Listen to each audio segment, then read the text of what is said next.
Hold on to your mug. We're in for a wild night.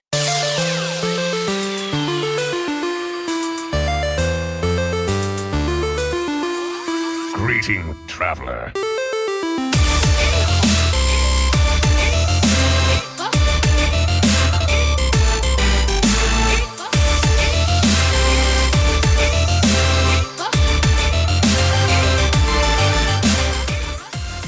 Welcome everybody to another episode of Born to be Wild, a Wild exclusive Hearthstone podcast where we have fun, hanging out with friends, talking about the Wild format of Hearthstone and spotlighting members of the Wild community. I'm your host, as always, Nate Wolf. It is good to be back on another Friday evening in beautiful Portland, Oregon, joined tonight by two very good friends of mine. As you guys can see, who are watching the show live or watching the video version, Mike and Hydra are not available tonight. So Mike is on his way back from a road trip to Atlanta. And Hydra got his wisdom teeth out today. And so it's awesome. These guys are spectating from, watching this live from their various places. But I've got two good friends joining me tonight. So, hey, welcome as guest hosts, Blutrane and Wild Card. It's great to see you guys. Hey, what's up, dudes? How you guys doing tonight? It's good to be here. It's been a while since we've all chatted, or at least from my end. Right. So I'm really looking forward to this tonight. So the backup dancers / understudies of the Wild Hearthstone podcast. So I'm looking forward to stepping up to the front line tonight. Yep, understudy is a very good way of putting it. Yeah, it's been a minute, and I'm always happy to join you guys and uphold the high standards that I've come to expect from the Born to be Wild brand. I forgot you had mentioned earlier today we always have to have a Canadian on the show. Yes, I am not only an understudy Born to be Wild host, I am the understudy token Canadian. Very good. So how was your week, guys? I mean, what have you guys been up to so far? For me, it has been an interesting week. I had planned an outpatient surgery for this week. So I had what is called an umbilical hernia. Essentially, it is when the intestine kind of peeks out through the muscle wall where the belly button is. It was not real painful or anything, but my doctor said, he's like, look, here's the deal. They did an ultrasound and they said, hey, we can't really tell. It might be a lipoma, which is just like a little fatty tissue, or it might be a hernia. And I'm not going to know until I open you up. And so we'll see. He's like, but here's the deal with the hernia is like, it wasn't hurting at all. And he goes, hey, you can do nothing, well, I guess what he said was, hey, you can schedule this on your own time to come in and get this repaired, or you can do nothing and it might be fine for a while, but then one of these days you're going to be in excruciating pain and you're going to have to go straight to the ER and it's going to be terrible.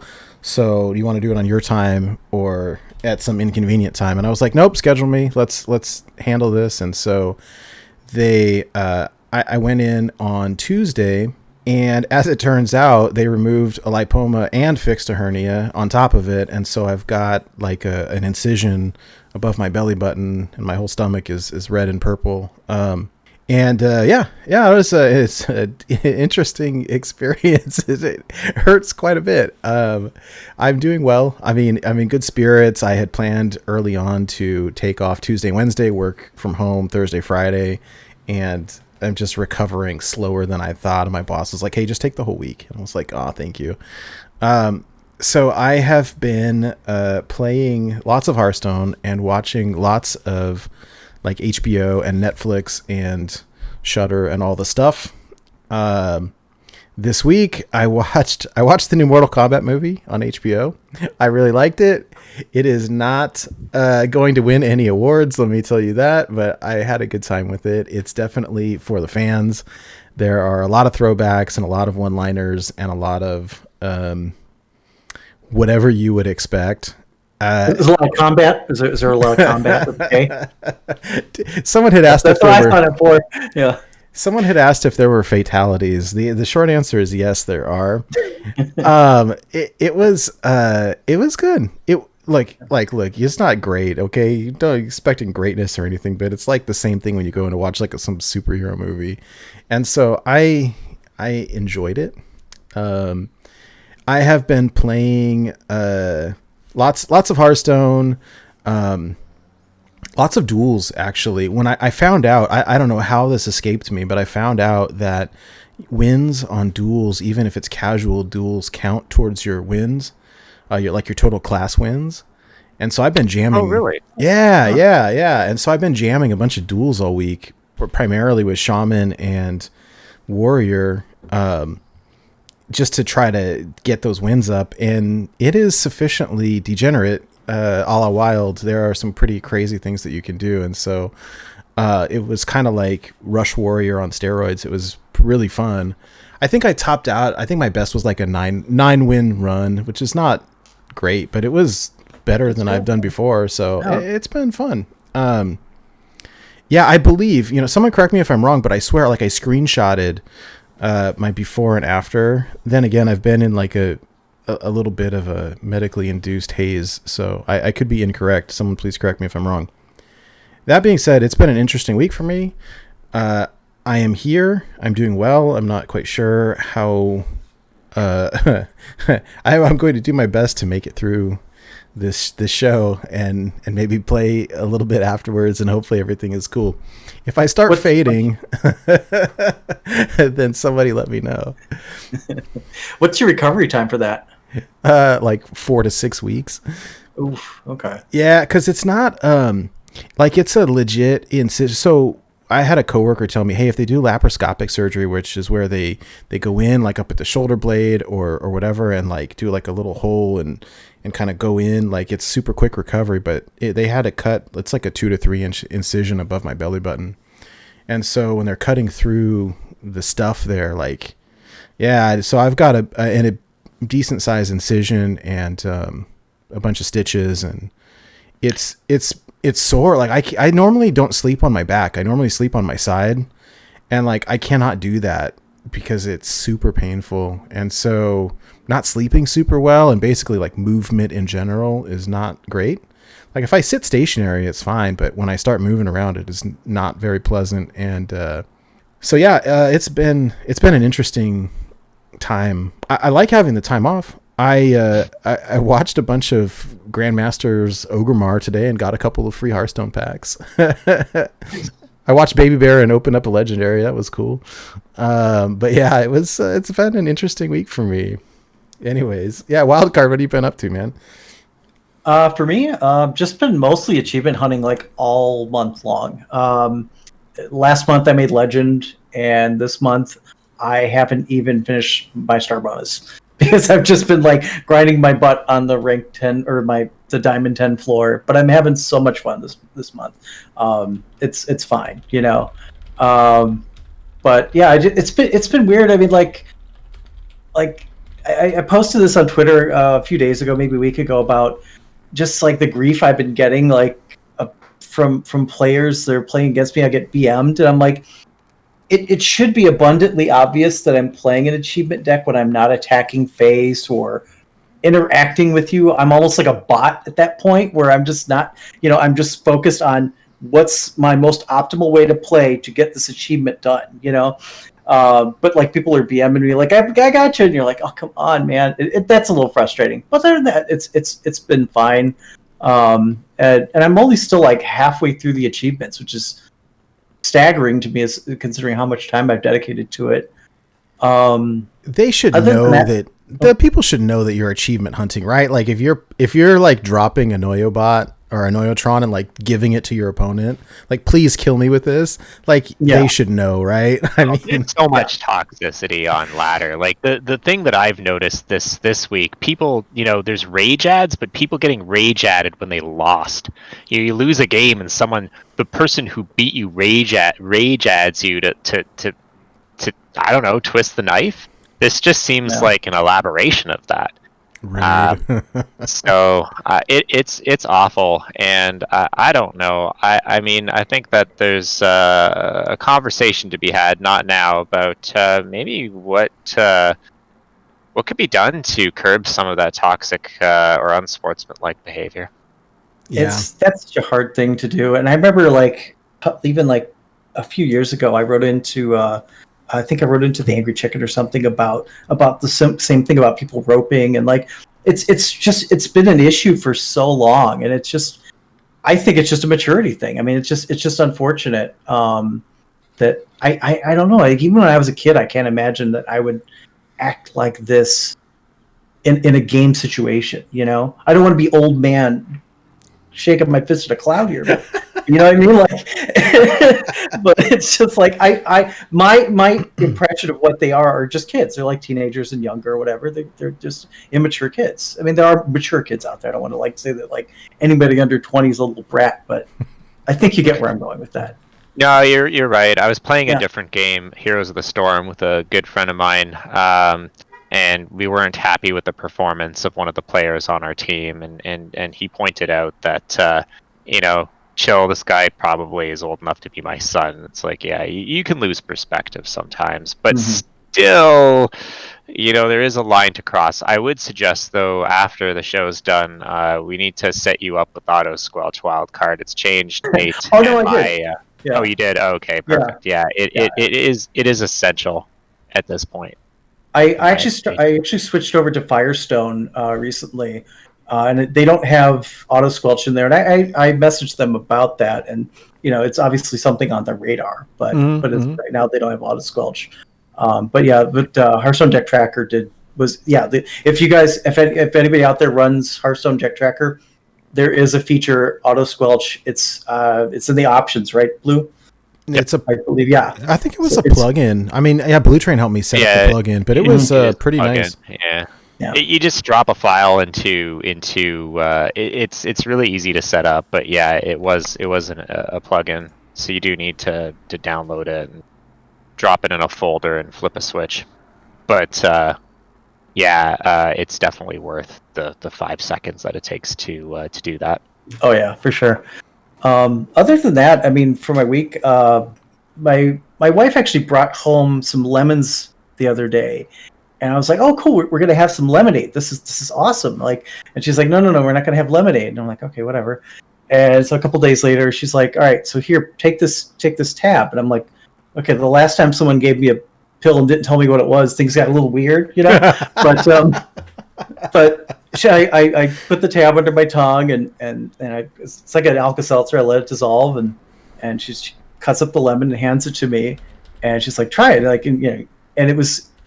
So what it is it's called miracle berries, and there actually are berries, but it's also in powder form too, like the tablet form. And what it does is it makes sour things taste sweet. And so we bit into the lemons, and it was it was fine. Like I ate the whole lemon. It was like it tasted like what the lemon candy is called, like a lemon head. Yeah, like a lemon head. Thank you. Yeah. Wow. It tasted like a lemon head. Yeah. So it was just kind of cool. It was kind of a neat thing we did this week. And also, I signed up for the listener series, so that's I'm excited about that. Rock and roll. What about you, Blutrane? So Hearthstone-wise, I had a mission to reclaim my mantle of 11 stars on EU. So unlike you, Wildcard, I'm a meta slave because I feel compelled to either attain or maintain 11 stars, which is a curse. It both gives me joy and misery. So had a pretty good run with Murloc Shaman. We climbed, from the bowels of like 1200 all the way to pretty much top 200, which was enough to secure my 11 stars.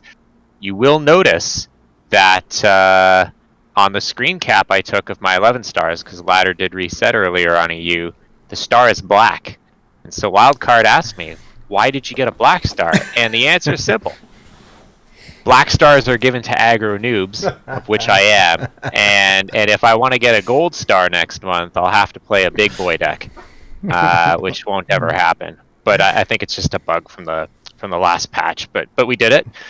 Other than Hearthstone, just work and life stuff.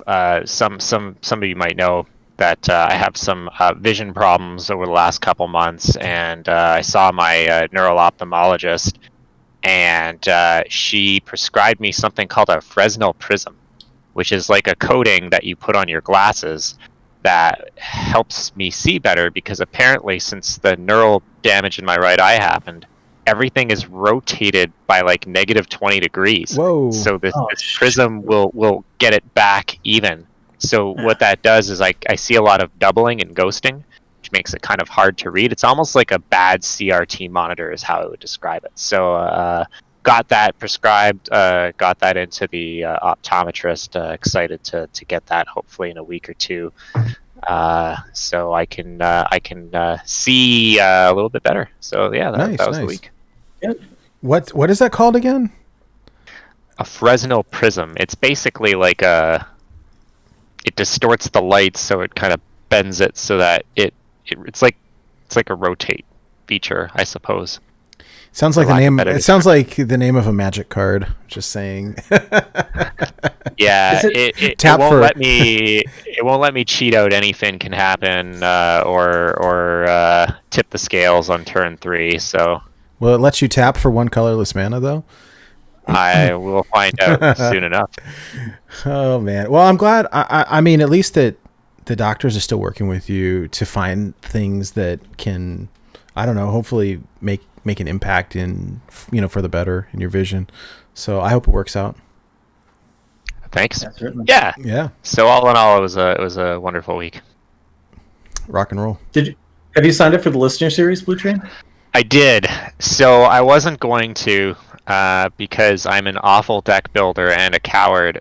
But Mike has been doing such a good job at just hyping it up that I felt like I gotta at least participate one time and see what it's all about. It wasn't the prize money that people generously donated, which is awesome, by the way. I think it's just that, I always say that I still play this game because of the community.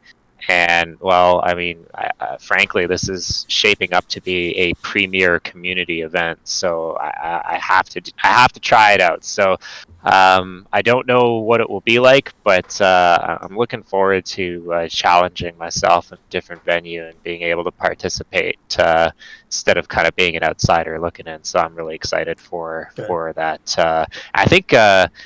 Nate, don't want to jump too far ahead in the show notes, but since we're on the subject of it, I think the entries are going to close soon, right? For those who want to sign up but have not yet. Yeah, this is actually perfect timing. It's a good segue. So for those people who are watching or listening, really the last time to sign up is tonight. So you've got about, 5.5 hours left to sign up. So we've got what's called Born to Be Wild Listener Series. It's a 5-week, it's a total of 8 weeks. So 5-week tournament series with special deck building restrictions. Each week there's a separate deck building restriction. So last season it was like, all right, 1 week it was like Death Rattle minions only. 1 week it was like dragons only. 1 week it was like, hey, we could do all kinds of different things with it. It may be like, hey, you can bring cards from like Naxxramas and Descent of Dragons and classic, basic, whatever, and so different each week. It's fun. And so it's different. If you guys are familiar with the kind of wild tournament based series, THL is a thing. What differentiates what we've got from THL is that THL is more like, it's kind of like a ladder experience where you're bringing top tier meta decks in a tournament style format where you're on a team and you're trying to win, but it's a very similar experience to ladder, and I think that's great if that's what you're looking for. What differentiates this is that there's special deck building restrictions each week, and so it really brings out the skill in the different players. When you've got to be able to pilot the deck well, but you got to be able to build it on top of it. I think what makes this season even better is that everybody got the core set for free, and so what we were trying to avoid was deck building restrictions that were super limited based on people's collections, where they would require you to have a specific legendary or a specific, set of cards. And now that everyone's got the core set, if we say, hey, bring Death Rattle minions or bring dragons or something like that, like, hey, everybody's got a good pool to pull from. And so it's less restrictive. But yeah, so this season is just about to start. The signups end tonight. So today is April 30th. Signups are open until midnight. So if you guys are watching this live, if you go to our website, it's borntobewildhs.com.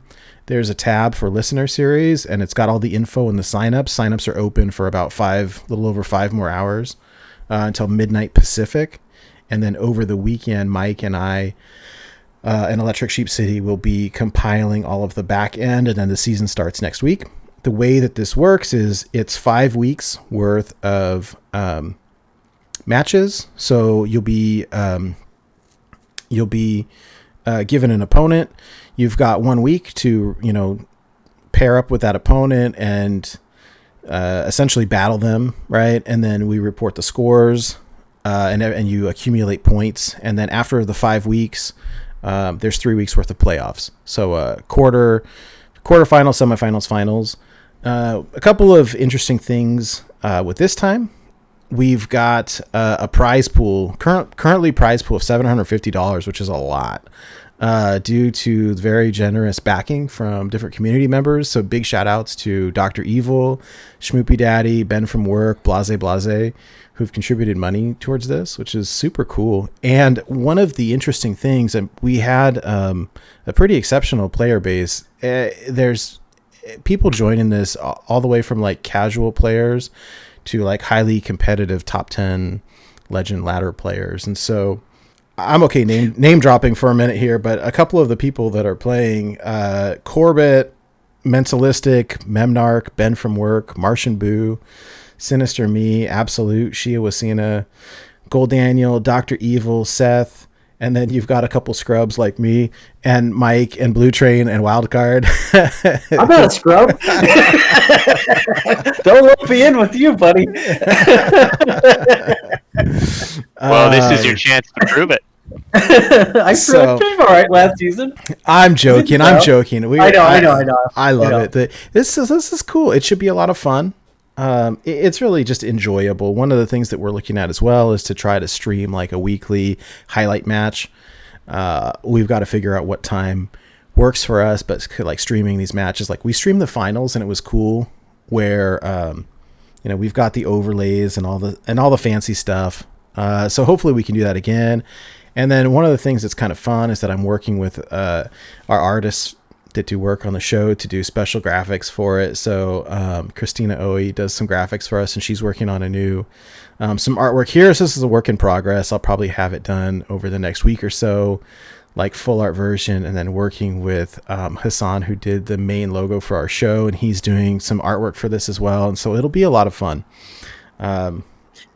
It's great. You say how challenging it is for the players, but you know what? I really got to give you, especially Mike, props on designing the challenges each week. I think that's the most complicated part, because you really have this delicate balance of where you don't want meta decks to sneak in every week, and I know that's super challenging to keep it as fresh and still viable that everyone can play all the different cards. Everyone, accessible to everyone, basically. So tip my hat to you guys. We learned the hard way in season 1, right? Because we would say, okay, hey, so here's an example. And I as somebody who works in the legal field, I got a kick out of this. I think it's hilarious. It was not intended, but it was kind of funny.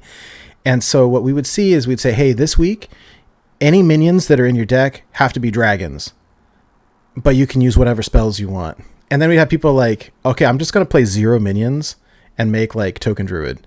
Like, hey, and technically, am I, within the bounds of the rules? Like, yes, I guess, but it's not the spirit of the challenge. And so we really learned a lot with the first season on, okay, how do people exploit the loopholes? How are we going to avoid that next time to really tailor these towards what we're looking for? And I think we've learned a lot. It'll be a lot of fun. The other thing in season 1 is that everything was done manually in terms of tallying up the matches and the scores and all of the stuff. And then this time we have got everything on the back end done through Google Sheets. And so deck submissions are on Google Sheets, bans, reporting the scores, the whole deal is all on Google Sheets. So we've been working with Electric Sheep City, who got those set up, and Ridiculous Hat helped us out as well. And so it's been great. It's a lot of work behind the scenes. I talked to Mike earlier today, and I was like, look, if the way I look at this is like a lot of the work is done up front, and if we can set up like the restrictions and all of the rules and the website and like all the stuff up front, then we can just sit back and watch and enjoy the next 6 to 8 weeks. And so it should be cool. It should be cool. And I'm playing in it as well. I don't know how far I'll get, but like I really enjoyed it last time, and like ladder is fun. I'll definitely play, but especially as somebody like I typically will hit legend in the first week or so and then kind of goof around the rest of the month. And so this gives me something to do, and I enjoy it quite a bit. So yeah, I guess we'll see. I'm not quite sure what else to say about it, but it should be a lot of fun. If you guys stay tuned for more info, the website will be updated this weekend, and we will post everything on the Discord and social media as well. So it should be a blast. I'm looking forward to it. And yeah, again, big shout outs to Mike, who has been, I think, the hype man in all of this. I always look at this stuff so seriously and analytically. Like, okay, I'm just here trying to make sure it all works. I'm trying to do the back end. I'm trying to make it look pretty. I'm trying to make sure that the rules are in place. And meanwhile, Mike's all super excited, and I love it. I'm excited. His excitement is contagious, and so I'm really looking forward to this. I think it'll be a blast. So if anybody's got questions, please reach out to me or to Mike via Discord. Again, like the signups for this are just about over. And so if you miss it this time, maybe, watch it, see what you think. I'm sure that there will probably be more seasons in the future. So, yeah, if you're making graphics for it, I would hope so. Yeah. Hey, these artists are not free. I definitely pay the artists that I work with. So, right. Anyways, moving right along, we actually have quite a bit of news this week. We were laughing because early on we're like, hey, it's going to be a super mellow show. There's nothing to talk about. And then we got a giant news dump over the last couple of days. And so there's quite a bit here. I'll kind of pass things over to Blutrane here to talk about, but I will, of course, chip in. Sure. So first on our list of news, the face of Keck W. I've seen him referred to a few different names. You have him listed here as El Risitas. I probably butchered that, but Keck W himself passed away. And I learned over the last year or so that he was actually a comedian of some renown from Spain. Obviously, the video where he's, laughing and squealing, he's talking about his time being a dishwasher in a restaurant, and that kind of propelled him to like international notoriety. I mean, I type Keck W like several times a day in both Twitch and work chats now. Yikes. So it's a bit sad. Keck W meme is one of the few memes that haven't been like co-opted by like a political movement. It like still means what it means, which is to like laugh and find something funny. And it's just kind of a pop culture internet thing that is pretty unfortunate. Anyways, so we bid you adieu. I looked it up. This is kind of funny, right? You can Google like, hey, what does Keck W mean?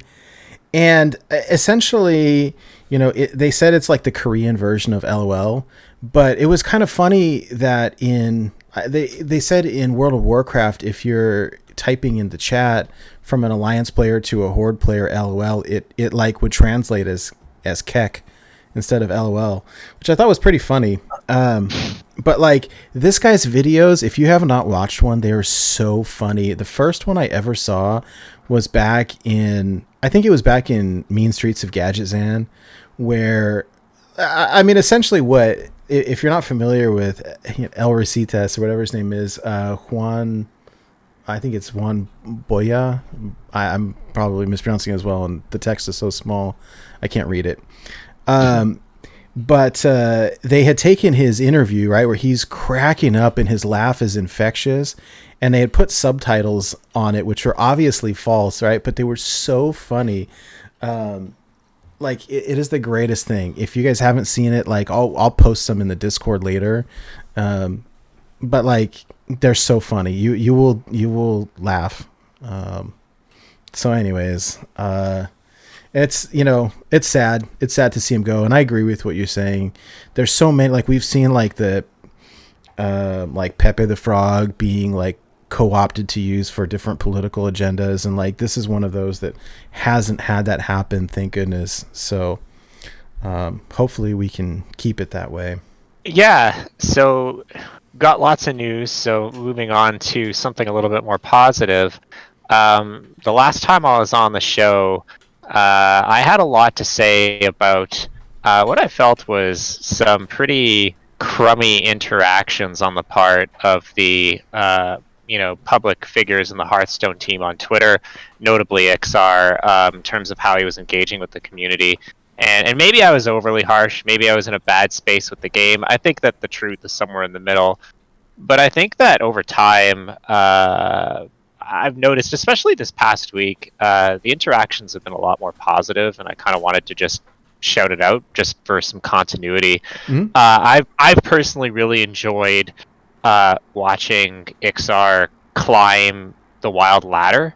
Initially, like at a pretty middling rank, and then kind of going from like 15 or 1400 all the way up to like top 50. Mm-hmm. And the interactions he had with Bodybuilder were fun to follow and watch, as Ixar was kind of piloting Bodybuilder's deck that he helped popularize, Hand Buff Paladin, which we'll talk a little bit later when we get into the meta.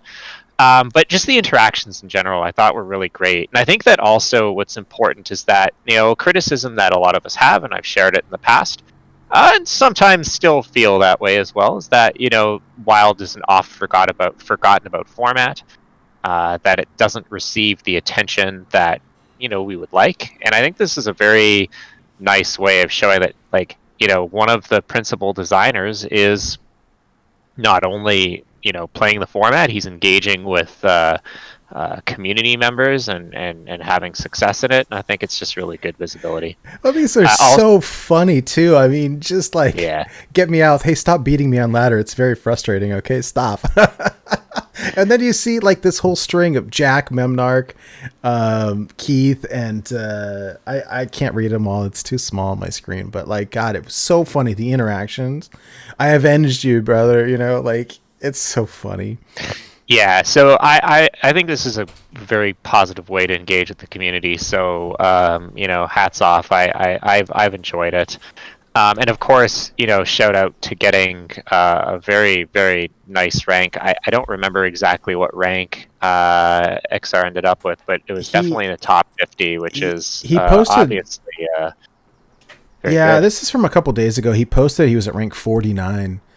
And so, like, hey, that's something. And you really got to push. I mean, it's one thing. You can hit legend, okay, no, whatever. But then to crawl from the ranks, I think I saw someone hit recently that was in, like, the 4,000s. And I'm sitting around 1,500 right now. But then this at, like, top 50? Like, top 50, wow, okay, that's now something else where you really got to put in some time. And so... Yeah. Like we'll talk about it later, but I went from 1,100 to about 200 on EU, and that's a lot of games. That's like, you're pushing 100 games to do that if you have like a 60% win rate. Getting out of the dumpster, my apologies for those that don't like that term, but kind of getting out of like the thousands into the, to the 100 range, like it's a commitment. And it's a lot of work. Cool it's the new grind, essentially.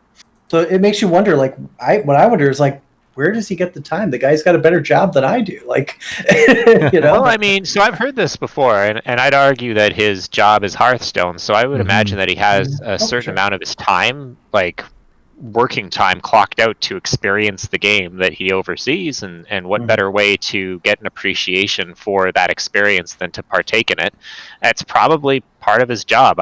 It'd be really interesting if that's the case, because I'm speculating, but almost certainly, he's trying to understand what the experience is like, and the fact that so much of that time was dedicated to Wild was great. And he did note in a tweet that the decks that we all love were probably his most challenging experiences, insofar as that he found playing against APM Mage, all variants, and Dark Glare frustrating. Well, Yeah. It's good to see. Like, I think, you know, what we had said in the past is it felt like the devs were checked out, or like they weren't. You know, Wild is a different format, and you guys aren't paying as close attention to it, and everyone, you know, nerfs are for standard, and so to have someone then who is very invested in Wild, it's like, hey, good, you know what? If there's something that's a problem, he will see it. And, you know, it's just interesting. And I think that this removes that argument of checked out. Like, no, you have to put in some time to get to that rank, you know. And we joke about his 13-star bonus, but like,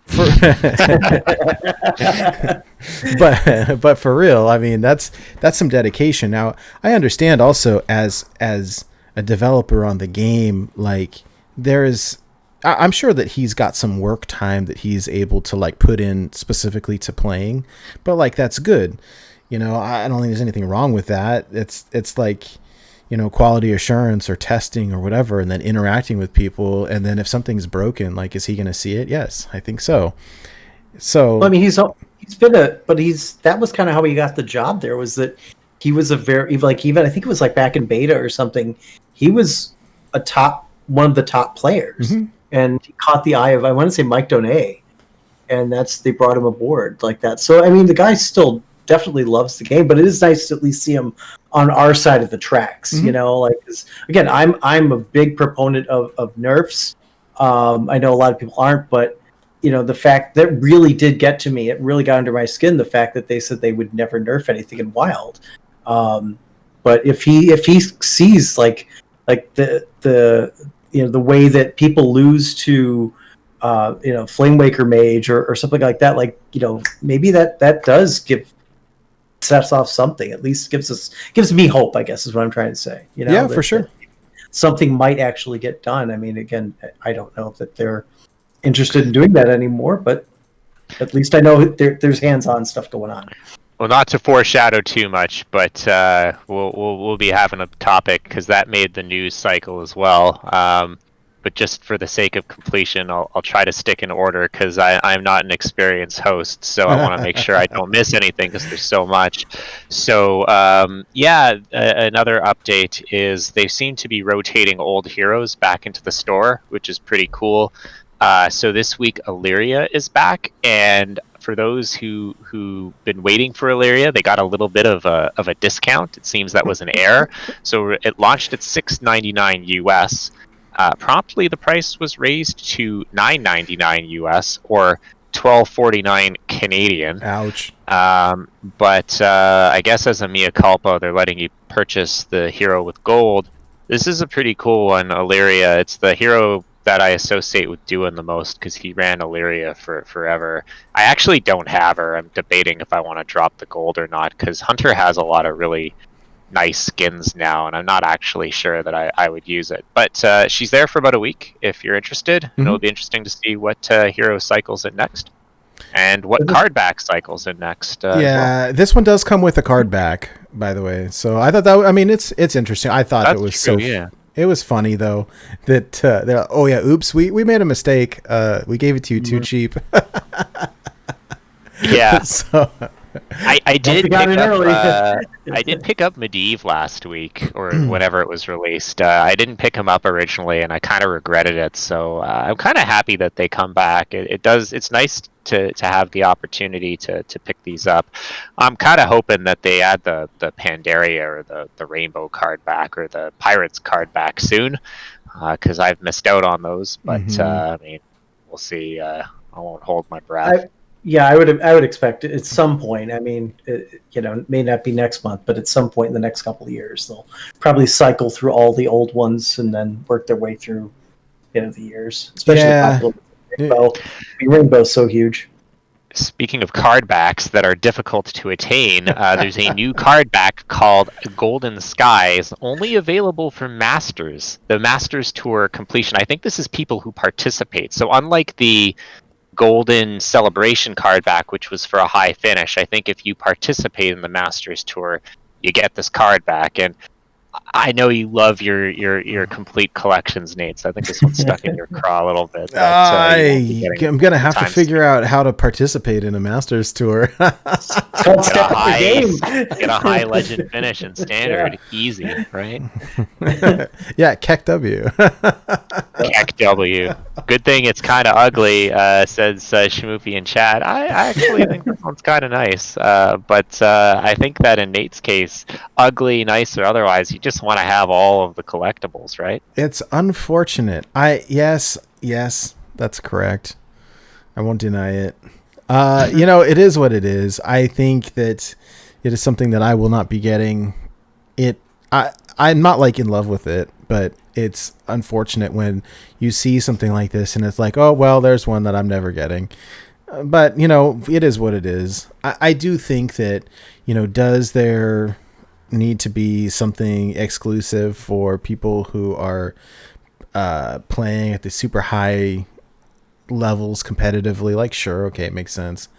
But who knows? Maybe they'll sell it to us for like $10 in 2023. They probably will. The BlizzCon 2021 or 22 card back. You know what, you guys? I will laugh so hard so you can go on eBay and buy like BlizzCon had exclusive card backs in like 2017, 2018, and like.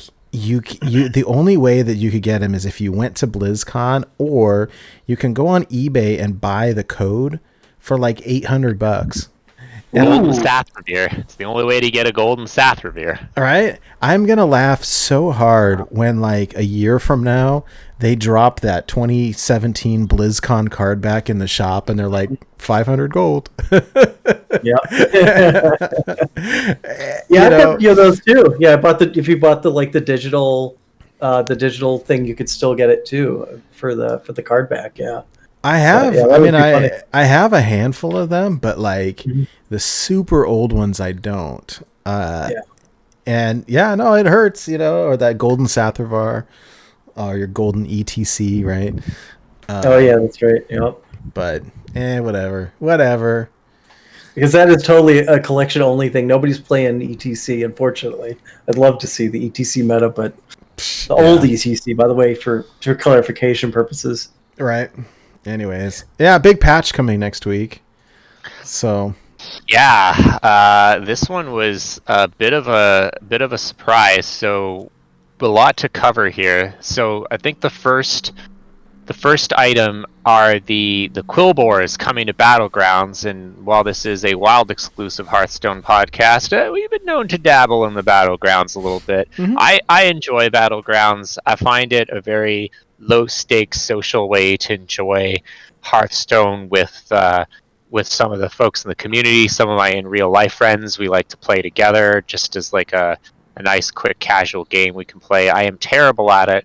I'm happy to see how successful it is, because it almost feels like a different game within the game that kind of is something to do when you kind of have that middle of the month malaise with ladder or whatever. Yeah. And it's nice to see the support.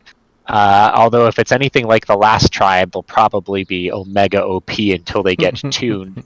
But yeah, I think that just more Battleground support is awesome. I like it, and I look forward to it. Yeah. Now this is the big news, and I think that this is a big one for you, Nate. Diamond Ragnaros dropping with the patch next week. Dude. You get Diamond Ragnaros if you have all of the legendary cards in Classic. So, by the way, I didn't even really think about this, but Classic is now a Wild exclusive set because Core is standard. So, I mean, we got the 2 Diamond cards with the drop. I know some people don't like them. I kind of low key love them. I'm still waiting for my Diamond Kingsbane. For the Blizzard folks who listen or watch this show, because we know you're out there, Diamond Kingsbane. All right. Now, this is a Wild exclusive Diamond card, and this was a pretty good one to choose as well. Rag's pretty awesome. Oh, so classic. Yeah, this is great. I was joking earlier. It's only a matter of time. Like, Concerned Mom has to do like a Diamond Ragnaros Big Priest It's like stream. I know he was running like Ragnaros is his only minion in Big Priest. Turbo Rag Big Priest. Yeah, he did well with it. I mean, he's could do well with anything, but this is really awesome. Yeah, I'm excited to see the animations on this, and I honestly I'm surprised that they brought it this quick, because Ixar was saying like they brought this to fruition really quick. Like they were just talking about this a couple weeks ago, where he was saying, hey, in old sets, if we released 1 or 2 diamond cards from these old sets, what would they be? Like, what are some, and it was getting community feedback. And then I swear it's like 2 weeks later, hey, Diamond Ragnaros. We're like, what? Okay. So Rag sees quite a bit of play in Classic also, so there's different places to kind of take advantage of them as well. And this just dropped like yesterday, I think. I've not seen any of the animations or anything. Like, this is all new. Those have not been released. Yeah, it was just a still, so just a card. I haven't seen it. Yeah. Hey, one thing I did want to bring up though, in terms of before we get too far away from the Quill Borers, in terms of Wild, is that they're adding Quill Borer as a tribe to the existing cards. So both Standard and Wild, there's a handful of cards that are all getting this as a tag now. And so there's some Wild exclusive ones. Hench Clan Thug is, I think, the only one that ever really saw play in Wild. That's really cool. Hench Clan Thug is a cool war. I guess he is a pig. It makes sense, right? Yeah, when you see them all out, you see that they're all pig-looking things. So anything that looks like a pig is probably a Quill Borer. right. Mm-hmm. And yeah, Death Speaker Blackthorn is a Quill Borer. And where I think that this is interesting, and big shout outs to AAEBAc for the graphics here.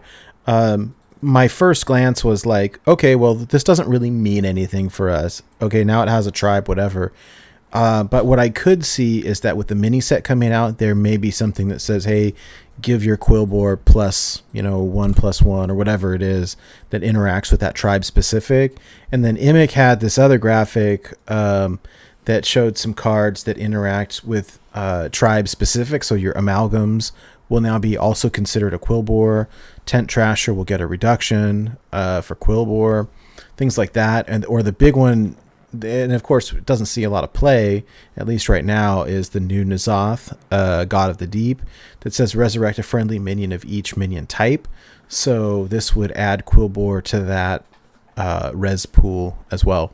So that's interesting. I mean, I don't know how impactful it is now, although I think something that may come up later was a question that we got in our Discord about sleeper cards or pack filler cards that may be impactful later. And so I think there's definitely room for some discussion here. Anyways, sorry, carry on. No, that's good. No, I'll just say with the N'Zoth thing, I mean, who knows? That could be something down the line. It may not be this expansion, but next expansion could be a thing. And the fact that Hench Clan Thug, because I think the only class I saw that ran new N'Zoth was Warrior that I can remember. Maybe a little bit Druid too.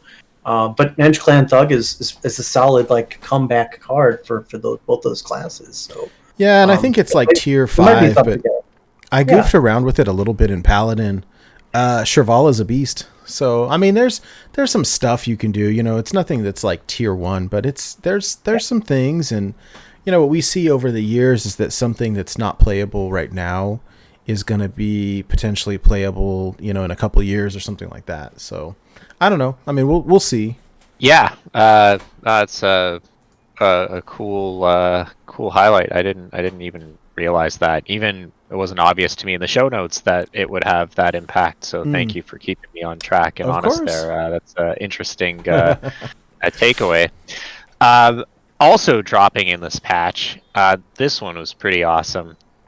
10 additional portraits that are unlocked when you hit rank 200 on the rewards track cumulatively. And to be very clear, because there was a lot of confusion around this, and I may have helped propagate that confusion, is that it is retroactive. So if you gained 100 levels in the Dark Moon Fair rewards track, that will count. Right. So, dude, I had to read this. I asked the same question, and Chad responded. Celestlon responded to mine by pointing to this one, which I thought was funny. Wild Card and I sitting here going around in circles in the Discord, like all upset that it wasn't retroactive, and I had to read this thing 3 times because he said he very clearly says that it is retroactive. It just, it was a tweet, so you know how it is. You kind of just misread it, but it is retroactive, which is good to hear because 200 levels on the reward track is intense. So these are pretty exclusive portraits. If you go back to the portrait view, they're also quite nice. I think most of them are quite lovely. So that begs the question, you'll get your first one probably when you complete this reward track or soon thereafter. Which one do you take? They're wearing all armor sets from WoW, and they're not ones that I'm immediately familiar with, but they're all of some note. I mean, I'm biased. I like Shaman and Rogue, but the Rogue one, once again, is just so nice. It's calling me. So, but I do like Gul'dan as well, and the Anduin one looks pretty good too. They're all awesome. So it'll be a tough choice. Yeah, we'll have to ask Goliath next time he's around. So I can pull this up and cover myself up real quick. So these are armors from WoW. And so there's definitely some lore here. What it is, I don't know the story behind any of this, so that'll be interesting. I don't know. But there's definitely a story. Martian Boo brought up that Uther the Paladin, like the skin has this really cool mask that unfortunately is not wearing in the portrait. The hood, I believe he said. The hood with the mask. It's the one in the upper right corner here. Mm-hmm. And it's super cool. But oh well. But anyways, hey, where did you guys end up last time? Do you remember what rank you were when the ladder reset? Yeah, I tried to look at my old screenshots. I couldn't find it, but I think I was probably in the mid to high 200s. Maybe I was around 300. But I mean, it's cumulative, right? So it's every 200, right? It's not just when you hit 200, yes, right? It's so every 200, yeah. Yeah. If you got the max, which I think was 300 last time, and you hit like 100, I think you'll get 2. We're gonna find out really soon, but that is my understanding. I didn't hit nearly as high as some. I don't even know if I got 100, or maybe I did, but I'm probably only gonna get 1. But man, it's tough. Thrall looks pretty cool. I'll probably end up going for Valera. I really like some of the non-Thrall skins for Shaman. I think I'm going to take the level 100 Thrall this time, so we'll see. Usually I overthink these things, and then when the time comes, I just snap pick. I don't think too much about it, but that's fine, too. There's so many skins now, it's like we were so starved for them before, and now we've got this abundance. It's almost overwhelming to me at times, where I'm just like, I've got more skins than I have decks. I mean, we need more deck slots yet again, even though we just got 9 more, just so I could fill out my skins. Right? That's great. Or like you've been suggesting forever, Nate, a random skin selector. That would be pretty cool too. I'm telling you, they got to do it. It's got to be easy. It cannot be that hard. But nothing's easy. Anytime someone at work says, Andrew, it'll be easy, I turn around in the opposite direction and I run as fast as I can. Nothing is easy. For those asking in chat and for those listening, these will have unique voice lines.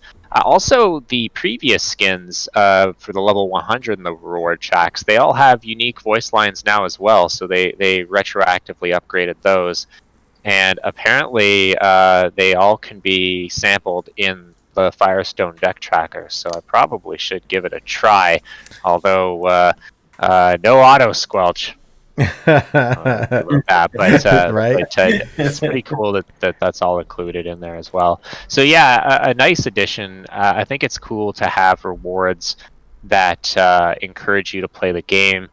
Especially, I tend to kind of park once I hit a certain rank because I want to maintain it and stuff like this that I think gets me to engage with the game a little bit more. And I just love cosmetics, so I think it's a fantastic addition. Yeah, me too. And this is something I think for the people who like, there was a lot of complaining on Twitter, like, oh, big shocker, but like people were so upset that there were new skins with no new voice lines. And so the fact that they would go in afterwards and then like take that feedback and then go and add voice lines to all of these is really cool. I mean, it's just neat. And they're not, anything all that crazy. Or anything super original or whatever, but like they're unique, and so having different emotes for the different heroes is cool. That's huge. I think it's huge. Yeah, for sure. And like, yeah, that is. I'm sure that's a lot of work, and that's a lot of money. I think also, like, what's the incentive to the devs, right? Hey, I got to go hire. Not only I have to hire 10 different actors, like voice actors, but then I got to do it for how many different languages. So it's not like, I mean, that's a money investment right there, from a management point of view. So definitely, there's some behind the scenes work in that. And yeah, to echo what Blutrane said, if you aren't familiar with Firestone, it's the deck tracker application, kind of like HS Replay. There's a collection manager and you can look at your coins and your hero portraits and stuff, but it's cool because if you look at the portraits, even if you don't own them, you can go in and look at all the different voice lines, and it's not just your standard emotes, but they've got all of them listed there. Not only they've got the holiday ones, so your Winter Veil and Halloween and all that. They've got Pirates Day, but what they've also got, and I assume that this is just from data mining, is that they've got all of the special voice lines for interactions, either with other characters or with other cards.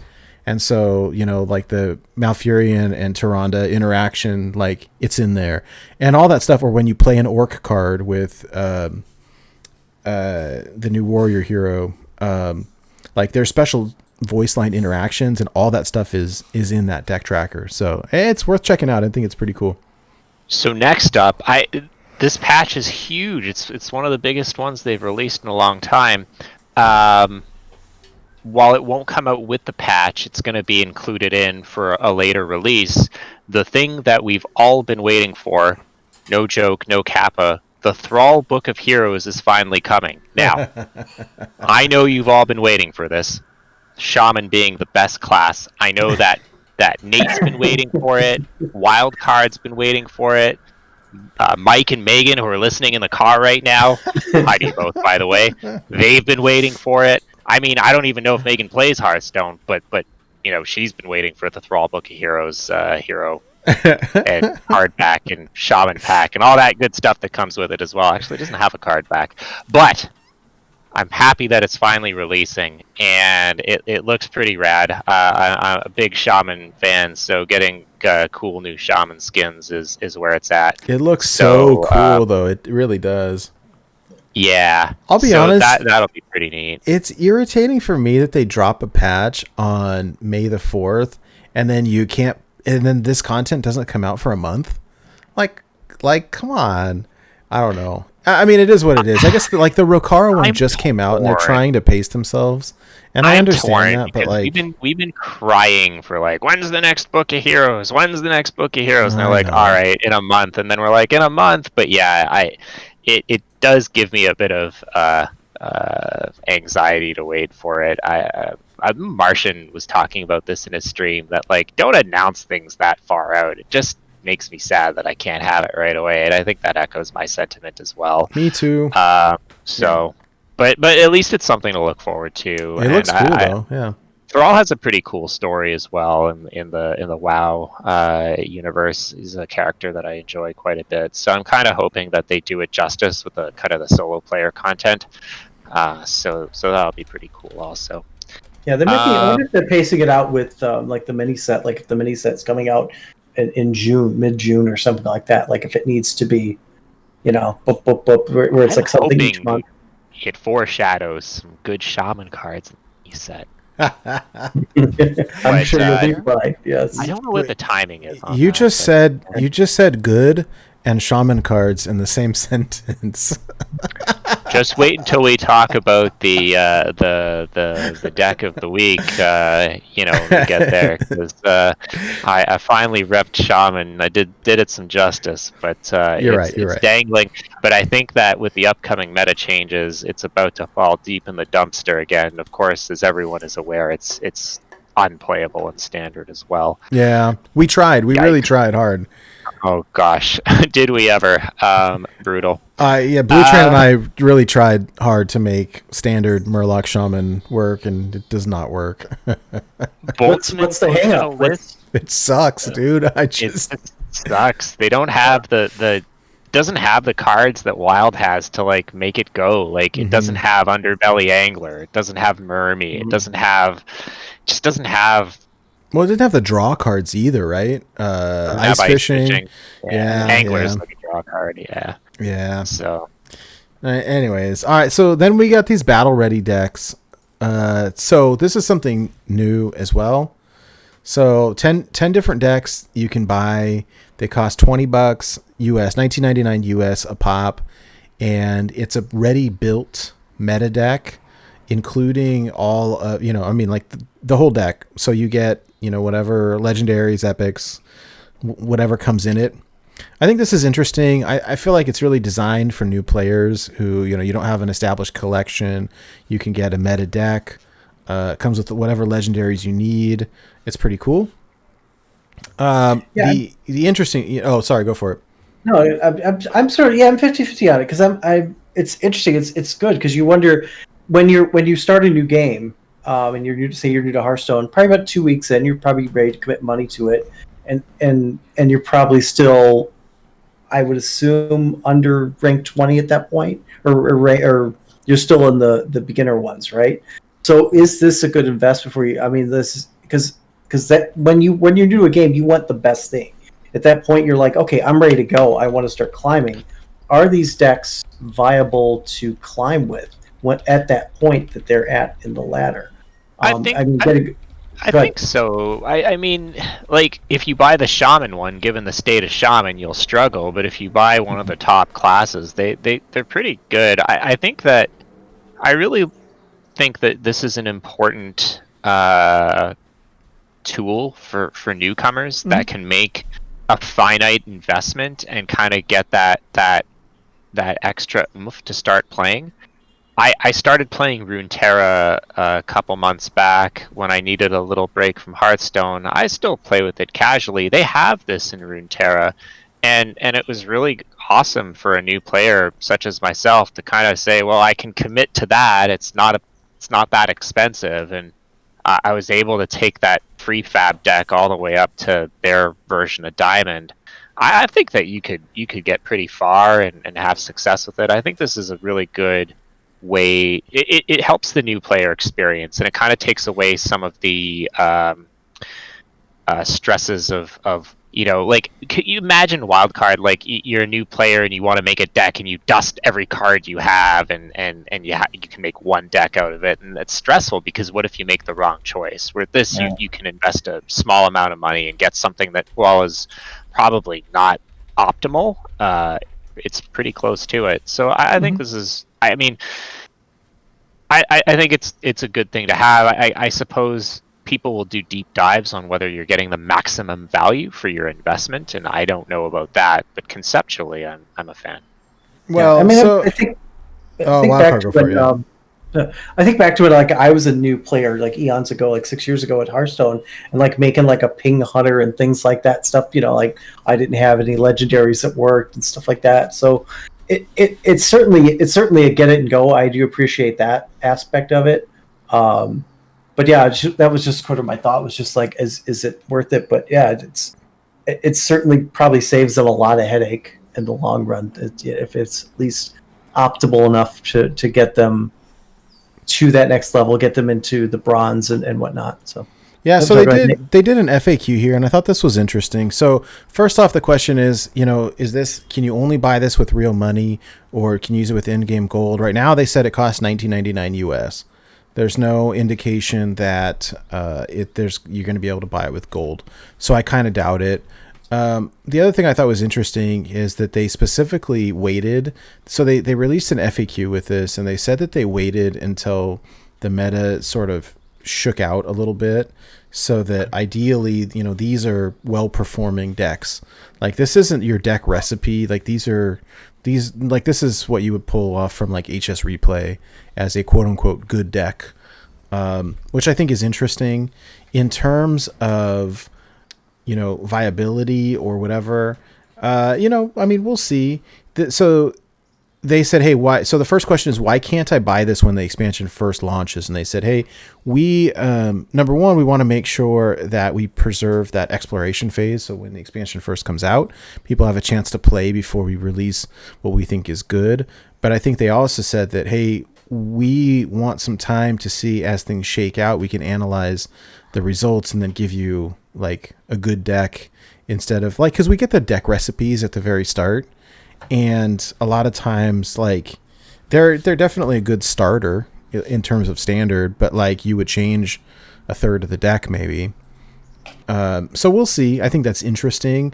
The other thing I think that is interesting, this specific question here says, what happens if I buy a battle ready deck but I already have most of the cards? They said, hey, you'll get those cards again as duplicates, which you can disenchant, which is like, okay. But then the follow-up question, of course, is, hey, what about the cards in this deck that are core cards? And the answer is, well, you don't get duplicate core cards. So what it will do is, if you have not unlocked them yet, it will auto advance you to rank 10 where you unlock the cards, but like you're not getting duplicate core cards. So, it is what it is. And then the other question is, hey, what happens if my battle ready decks get nerfed?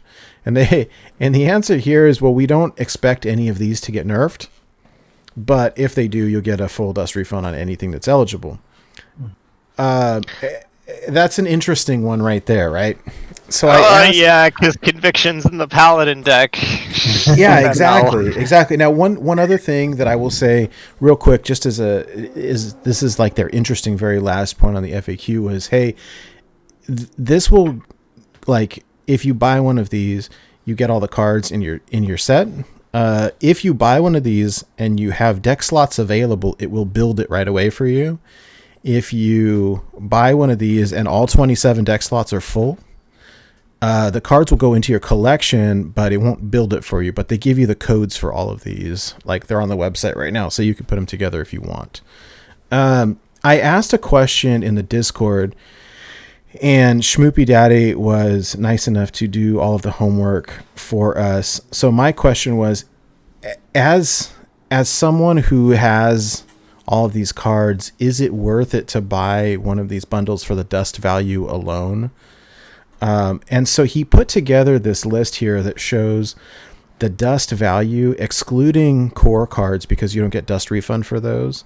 And so, is it worth it to buy one of these just for the dust? And it looks like at first glance, Rogue has 2,000 dust, but that the Paladin deck includes 2 copies of Conviction and 2 copies of Crab Rider, which might be potential nerf targets, right? So, or Warlock has Ticketus. So, take that with a grain of salt, or make that, what you will. But so we'll see. Let me make sure I'm understanding this correctly. So it's not the full dust value; it's the normal dust value that you would get back, correct? Yeah, this is just if you got duplicates. And I don't think that you can. That's an interesting question. Oh, sorry, there's a loud motorcycle outside the house. The Rogue deck contains Mancrick, which also is uncraftable because you get it for free on the rewards track. I sincerely doubt that they would give you a second copy of Mancrick, but I guess it's possible. So I don't know. This whole thing is interesting. I could see very much like getting one of these for my son, who, this is great because you could get this deck and it's playable and it's cool. Now, as someone who has the cards, like, is it worth spending $20 on just dust? Like, I I don't know. I kind of don't think so. Yeah. For 2,000 dust? Like, that's not even that much dust. So, not even a legendary. Or gold legendary, you know. yeah. Are there any other kinds? I God, guess diamond. Well, that's why I said legendary. I didn't even think about it in other terms. Well, I mean, like, that's Yes. so here's the counter argument, right? And Schmoopy Daddy was saying, hey, if you buy 20 packs for $20, you know, that's you probably get one legendary, where this guarantees you 4. So, you know, maybe. We'll see. I think it'll be really interesting because this is a good segue into the last big piece of news to come out of what we thought was going to be a slow news week, and I feel like we've been talking about the news for an eternity. Nerfs. Yeah. Nerfs are coming, and they're coming after the Masters Tour next week. So what this means is not next week, but the week after, we're going to likely see either the nerfs drop or at least get announced. And I think that there are some obvious targets, there are some likely targets, and then there are some feels bad targets in that they don't really have a good power level, but people hate them anyways. And I think that I'll kind of go through them in that order. So I think that, and I want to just caveat this all out, that this is my speculation, my opinion. I've formed these opinions by discussing them with members of the community that are very insightful and talented. But, you know, I could be flat out wrong. Maybe, you know, in 2 weeks' time, they decide to nerf Secret Passage again, and y'all can laugh at me. They better not do that, by the way. So first up on the nerf block, Incanter's Flow. A problematic card in Wild, but also Standard still. And Ridiculous Hat, in a conversation in a private Discord, posted the visual that you see on the screen that shows its standard win rate as 67.6% when kept in the mulligan, which is obscene. And for those who have played or play against APM Mage, having Incanter's Flow in the mulligan, also obscene. I mean, it is mana cheat personified, which is always a problematic thing. And I think this card is a shoo-in to get nerfed. It's a problem in Wild. It's a problem in Standard. It's a problem. It's a feels bad. It'll, depending on what they do, it could either slow down APM and Mazaki Mage and Wild, which are, we get into the meta discussion, are very much helping to define the meta. But yeah, like Imik said in chat, I died on turn 4 today, likely to APM Mage. We all have. Turn 4. They, like, you know, they're playing all these cards, and I will say this, that not only is it obscenely strong, it also feels really bad to play against, because unlike Dark Glare, or like Starliner Druid or Naga Druid that kind of just vomits out their hand in one fell swoop and you lose the game, you're kind of held hostage while they play all their cards, which takes forever, because you're not going to concede on the spot, because sometimes they're playing off the top of their deck, they might whiff. So while you're waiting for that, well, maybe they'll whiff moment, you're eating up a lot of time. And for those who know me well, I don't like wasting time. I don't like playing control decks typically because the games drag on too long. But at least if I decide to play a control deck, that's my choice. Whereas waiting for the APM Mage to do their thing, that's not my choice. I'm held prisoner to it. So I think for that reason and the obscene power level we've seen here, I think it's a candidate for a nerf. Ridiculous Hat also basically said he believes it is as well, which kind of validates, in my opinion, that opinion, although caveat, he has no inside information on that. That's just his view, but I think it's a well-founded one. So Incanter's Flow, likely to get nerfed. He also works with with Zach on Vicious Syndicate as part of their podcast, and like, I mean, he's a data hound, and so I mean that in the, you know, as a compliment. And it's, I mean, I think it's valid. And in looking back at our like top 10, top 15 cards, this was one of them. I mean, that's how we always say that Wild is degenerate and cheating mana is the most degenerate thing that you can do. And this is obscene. Like, this was one of my top 10. Like, I think I probably gave it a 5 to be nerfed. Like, I would not be surprised at all if this was nerfed. Like, not even one tiny bit. So I think the big question is, let's say, I don't know how they would nerf it, but let's say, for example, they made it cost 3 instead of 2. That was the nerf. Mm-hmm. Is that enough to kill APM Mage and Mozaki Mage? I don't know. I think it's still spooky, but it would help aggro blow it out easier, because I think that turn 4 becomes less possible, but I don't even know if it's enough to kill it. But I would encourage everyone to reserve judgment, even if that is the nerf, because we've seen small tweaks that look kind of insignificant up front actually have a material impact down the line. But I'd be really curious to see that. Ben says no, it will need to go to 4. You might be right, Ben. I don't know. Who knows what they'll do is really the question, but this is a very problematic card. Yeah, and you got to think of it, of course, again, from a standard perspective, because they're much more reserved about nerfing wild cards. So if they want to slow things down, they're not going to come after like a Sorcerer's Apprentice like we would want them to for Wild. It would be the Incanter's Flow. That's the easier thing to nerf for them. You know, it's the easier target, essentially.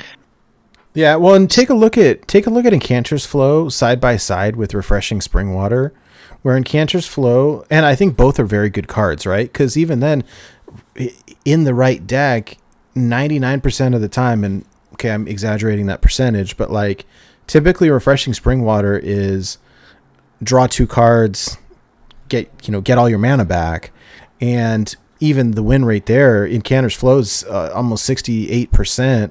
To Springwater's 55.7%, and so like I think Springwater is a potential target as well, although maybe not. I mean, the troublesome effect here is that with Sorcerer's Apprentice and Incanter's Flow, Refreshing Spring Water not only costs no mana, everyone makes fun of it saying it's Pot of Greed, but it's worse than that, because if you have the engine running, it actually gives you mana back. It's like it's like playing Nourish for free and drawing exactly with the choose 2 effect, right? So that's a very problematic interaction. So I don't know. So 100% on Incanter's Flow. I mean, you heard it here, and you can all laugh at me when they don't nerf it, although we'll be the butt of that joke if they don't, unless you love APM Mage.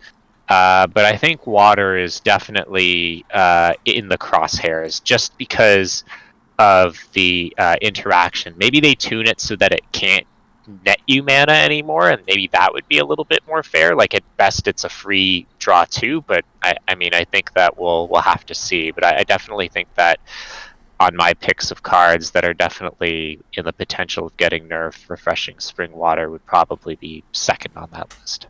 Yeah, like I would like them both to get hit, but the question is do they? Because would that destroy anything in Standard? Would that destroy, the decks in Standard? Well, the problem with the decks like APM Mage and Mozaki Mage and Spell Mage and Standard is that they it's hard to balance, right? They kind of walk this line of being broken or being like a Timmy deck or a meme, and I don't know. Maybe they can find that balance. I'd like them to if they can, but I mean, what's worse, Wildcard? I don't know the answer to this question. Having it be overtuned or having it be like a non-factor in the competitive meta. I'm sure that there's a varying opinion on that, but I don't know what's the right answer. I mean, if you guys have been watching Masters Tour, and I have primarily because they've been doing YouTube drops. Hey, I got 2 packs today. And so I've been watching, and I've had some downtime from work, from my recovery. But like, even after, so people were playing both Incanter's Flow and Refreshing Spring Water when they were running Deck of Lunacy for 2, and then they nerfed it to 4. And then I watched all day today, and most people have cut Deck of Lunacy, but they're still playing Spell Mage, and yeah, I mean, the deck is still strong. Now, it's a little bit different because you're not getting Nagrin Slam for 7 anymore, but like it's still tons and tons of mana cheat. So you can hit, Fireball to the face for like 2 mana, 3 mana, whatever it is, and like it's very strong. So I wouldn't be too surprised if it got hit at all, and it feels very much meta, So, yeah, we'll see what other. So the next card that you listed here was Crab Rider, Nate. And so, I mean, for those who watch my stream or have watched us co-op, I mean, I always lament that Crab Rider is busted.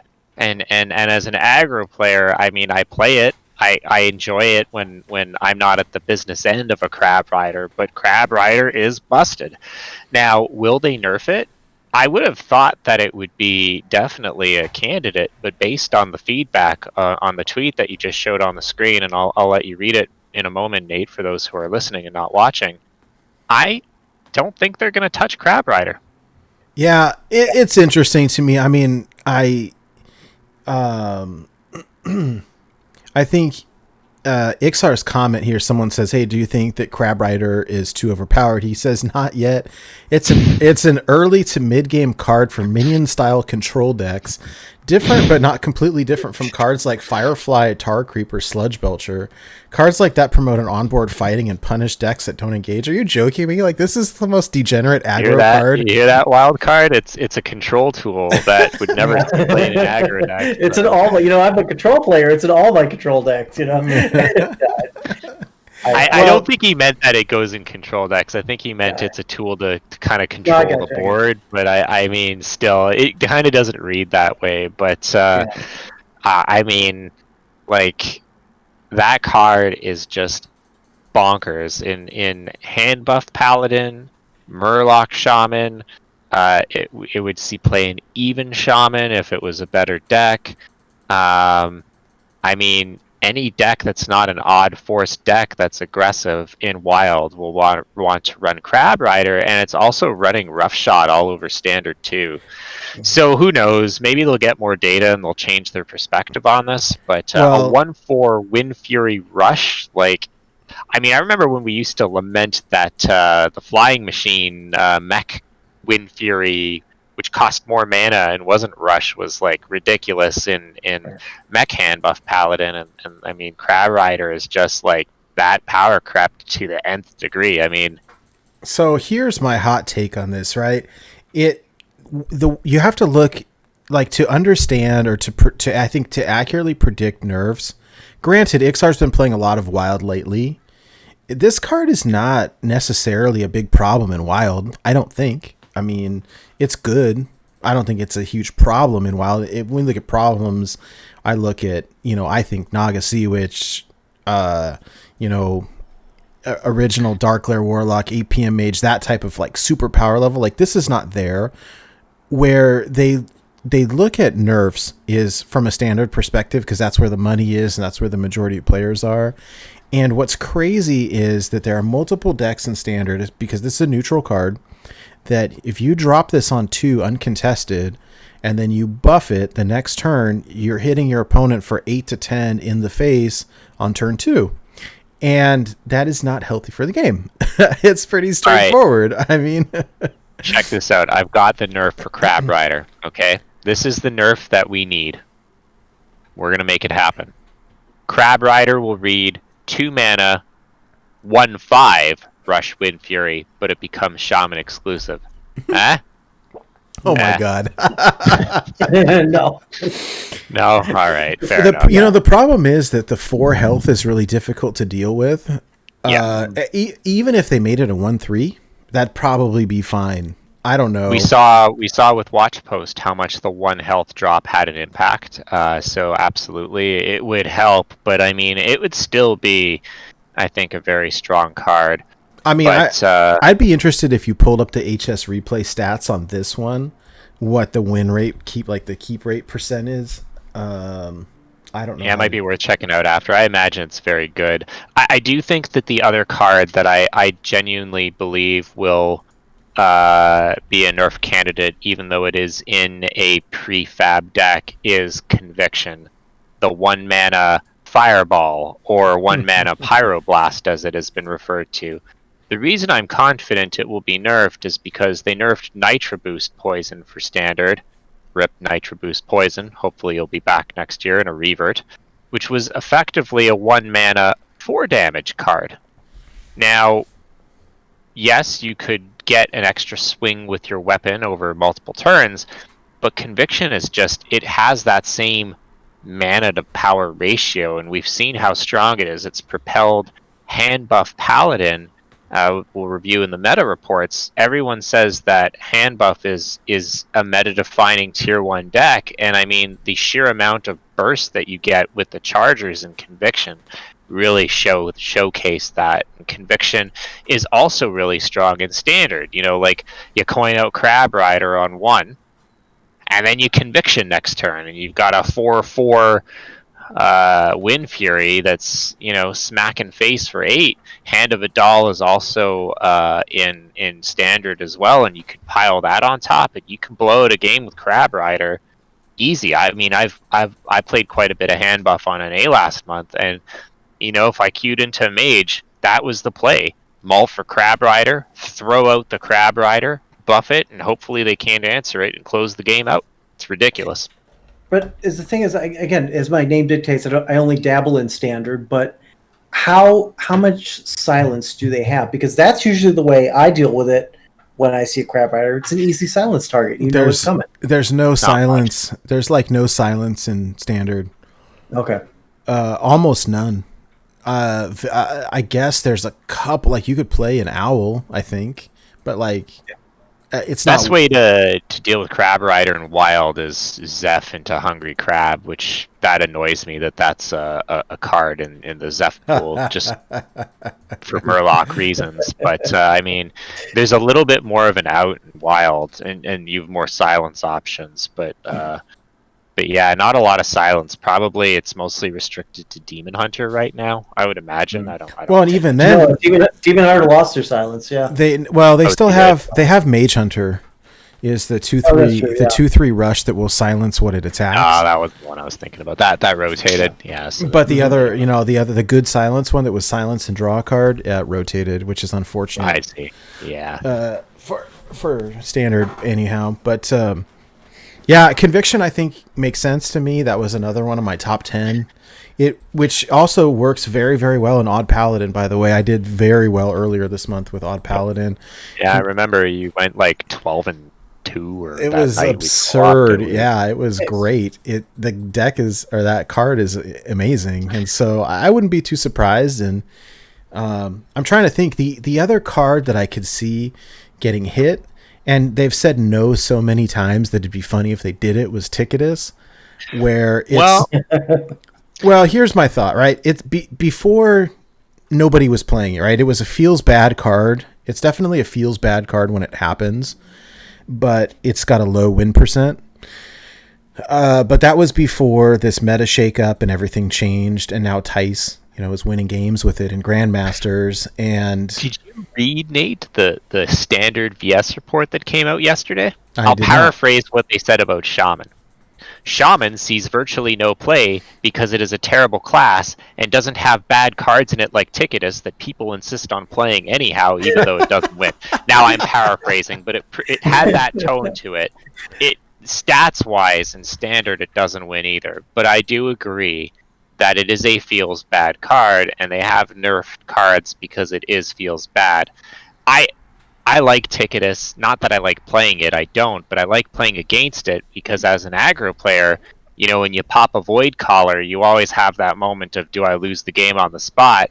And when Ticketus slams on the table, it's like, face is still wide open and you usually win the game. So, I mean, for that reason, I kind of hope they don't selfishly, but I think that it's by popular demand of the player base. I could see it being a target, and I think that it's a bit of a crapshoot. They seem to be quite stubborn on it, but I mean, Wild Card, I know you have a lot of thoughts on this, so I'm interested to hear what you have to say. But it is feels bad. It creates bad play experiences, and that's right. And then it's exactly what it is. And I've been a proponent of nerfing it since it came out, and it is for that. I don't feel like it's overpowered and anything like that, but it's the 5 or 10 loss of cards. It's just, especially when you get the 10, it's almost like an auto loss in Wild, especially for control players, because there goes my deck. I haven't been smashing your face down this whole time. If you're playing a control deck and Ticketus comes down, you're probably screwed. So like just taking it from 5 to maybe 3, I think is reasonable. It's a very neat card.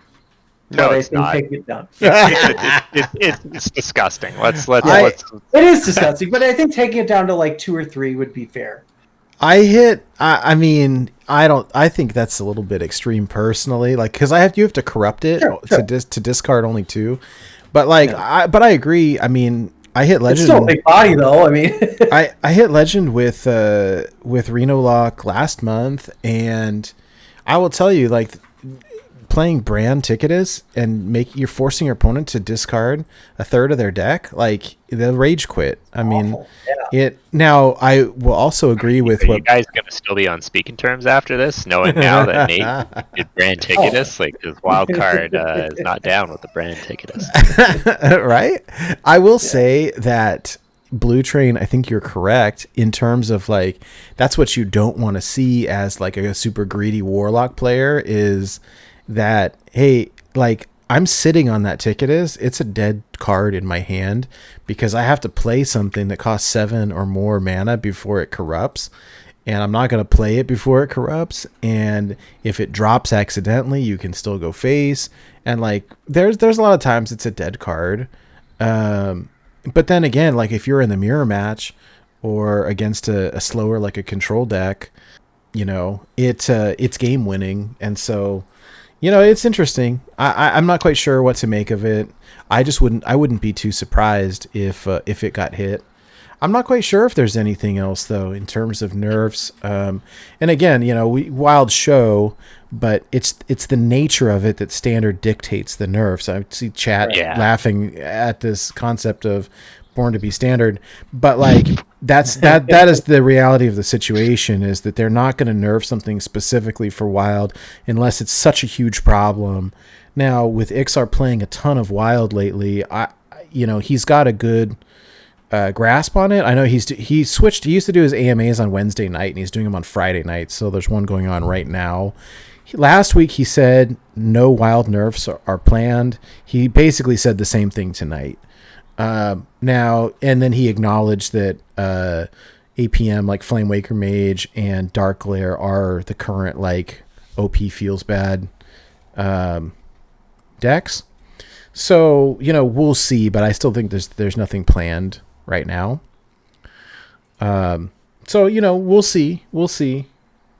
Yeah, I think only if something's win rate is just too ridiculous is probably when they'd step in. But as long as things are still within the 50 to 60 range, they're probably going to be hands off on Wild, unfortunately, from my perspective. Well, I can't think of anything else that would get nerfed. I'm not sure if you guys have anything, but those are my picks and my thoughts around them. And I think that if there aren't any, it might be a good segue into a more broader meta discussion. But any final nerf picks or anything that you'd like to see, even as a long shot? Do you think Mozaki would ever get touched? No. Yeah. I know. I don't think so. And it's kind of funny because Mozaki, like, it's really interesting. Like, Mozaki Mage, it reminds me of old school, like Freeze Mage or Exodia Mage or something like that. Yeah. It's easy to mess up. Like, I played a lot of it with BenFromWork, and the number of games that I lost just because I misplayed, like, I didn't go fast enough, my APM was too slow, I misclicked, like, is off the chart. Like, I probably my own worst enemy with that. Or It's difficult to play. You've got to do things in the right order. It's more interactive when you compare that with the APM like Flamewaker Mage. At least with Mozaki, like you stall the game out like as long as you can go. Because I know I have to make sure that I'm set up to do an OTK. Where with Flamewaker, it's like, hey, turn 4, turn 5, you are like all in, and it's different. Like as Mozaki, I would still lose to aggro. With Flamewaker, like it's so fast that you don't have as much of a fighting chance. That being said, like I don't think that they're going to touch Wild. So the AMA, as you said, is going on right now, Nate, and I feel that maybe this might be worth an on-the-spot read, just because it might cap this off nicely. So Igdragon, who is part of the Wild community, asked, "You've been playing a lot of Wild lately, climbing to top ranks. How is your experience with the format? Is the power level where you'd expect it to be? Are you happy with the direction the meta is taking?" Fantastic question. So Ixar replies, "I had a ton of fun. Been trying to go hardcore in every mode, one by one, to get a true grasp of the highest level. We talked about that earlier. I think that's fantastic." He continues, "Meta is pretty diverse at the highest levels in my experience. Lots of Reno decks from various classes, hand buff Paladin, Dark Glare Warlock, Flame Waker Mage, and some other offshoot decks here and there. I'd say diversity is doing just fine. My only concerns being the early game high roll potential of Mage and Dark Glare Warlock. Dark Glare Warlock is the less extreme of the two, but it's also more consistent and powerful. Mage just kills you on turn 4 to 8 pretty consistently if you don't have any disruption, and that is pretty extreme. No balance changes on the horizon, but I would say that those two decks are both on the edge." Yeah. All right. Well, Interesting. Yeah, that sounds about right. I mean, it's good that they're at least on a radar. I think that's good. I mean, it probably anything won't happen, but I think his summary of the meta is pretty on point. So, if Encanters gets nerfed, that'll likely deal with Mage, but I think that because APM Mage was a very good check on Dark Glare Warlock, we'll probably see a little bit of a resurgence of that as well. So, sorry, I didn't mean to kind of to take that in. I know the AMA is going on right now, but that caught my eye, and I thought it was really relevant to the conversation. Oh no, that's perfect. That's perfect. Yeah. Well, mana disruption or mana cheat has always been a thing. We've been saying it for a long time. I hear a lot of people saying it. Like, it's when mana gets reduced below 1. A lot of times there's a problem. I understand Sorcerer's Apprentice, like when you start reducing things to 0. I mean, it is what it is. I don't think anything is changing anytime soon. Maybe it's not worth spending too much time on that stuff. But anyhow, one final thing before we sort of transition into this meta snapshot, I will say just real quickly, for those of you who know that we've been using Firestone a lot. There was an update that just came out this past week. And so if anyone is running this, just be aware that there's an update to Firestone. They're good friends of ours working on essentially a deck tracker that I feel like competes pretty well with HS Replay. It's not quite there in terms of the statistics, but it makes up for it in the UI and a lot of the bonus glamour effects.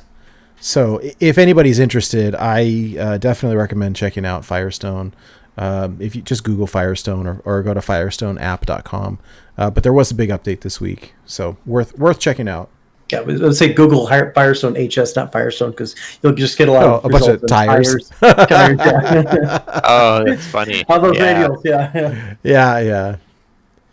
Okay, so this is interesting. Meta discussion, right? We had 2 meta reports come out this week: the Chinese meta report and then Tempo Storm, of course. So. Yeah. By the way, the Google Translate on the Chinese meta report is absolutely hilarious. I know they did an actual legit translation on the Wild subreddit, but the Google Translate was pretty entertaining. So it was interesting. They both had a lot of things in common. The Chinese meta is obviously different. For those who don't know, there are 4 servers that host Hearthstone.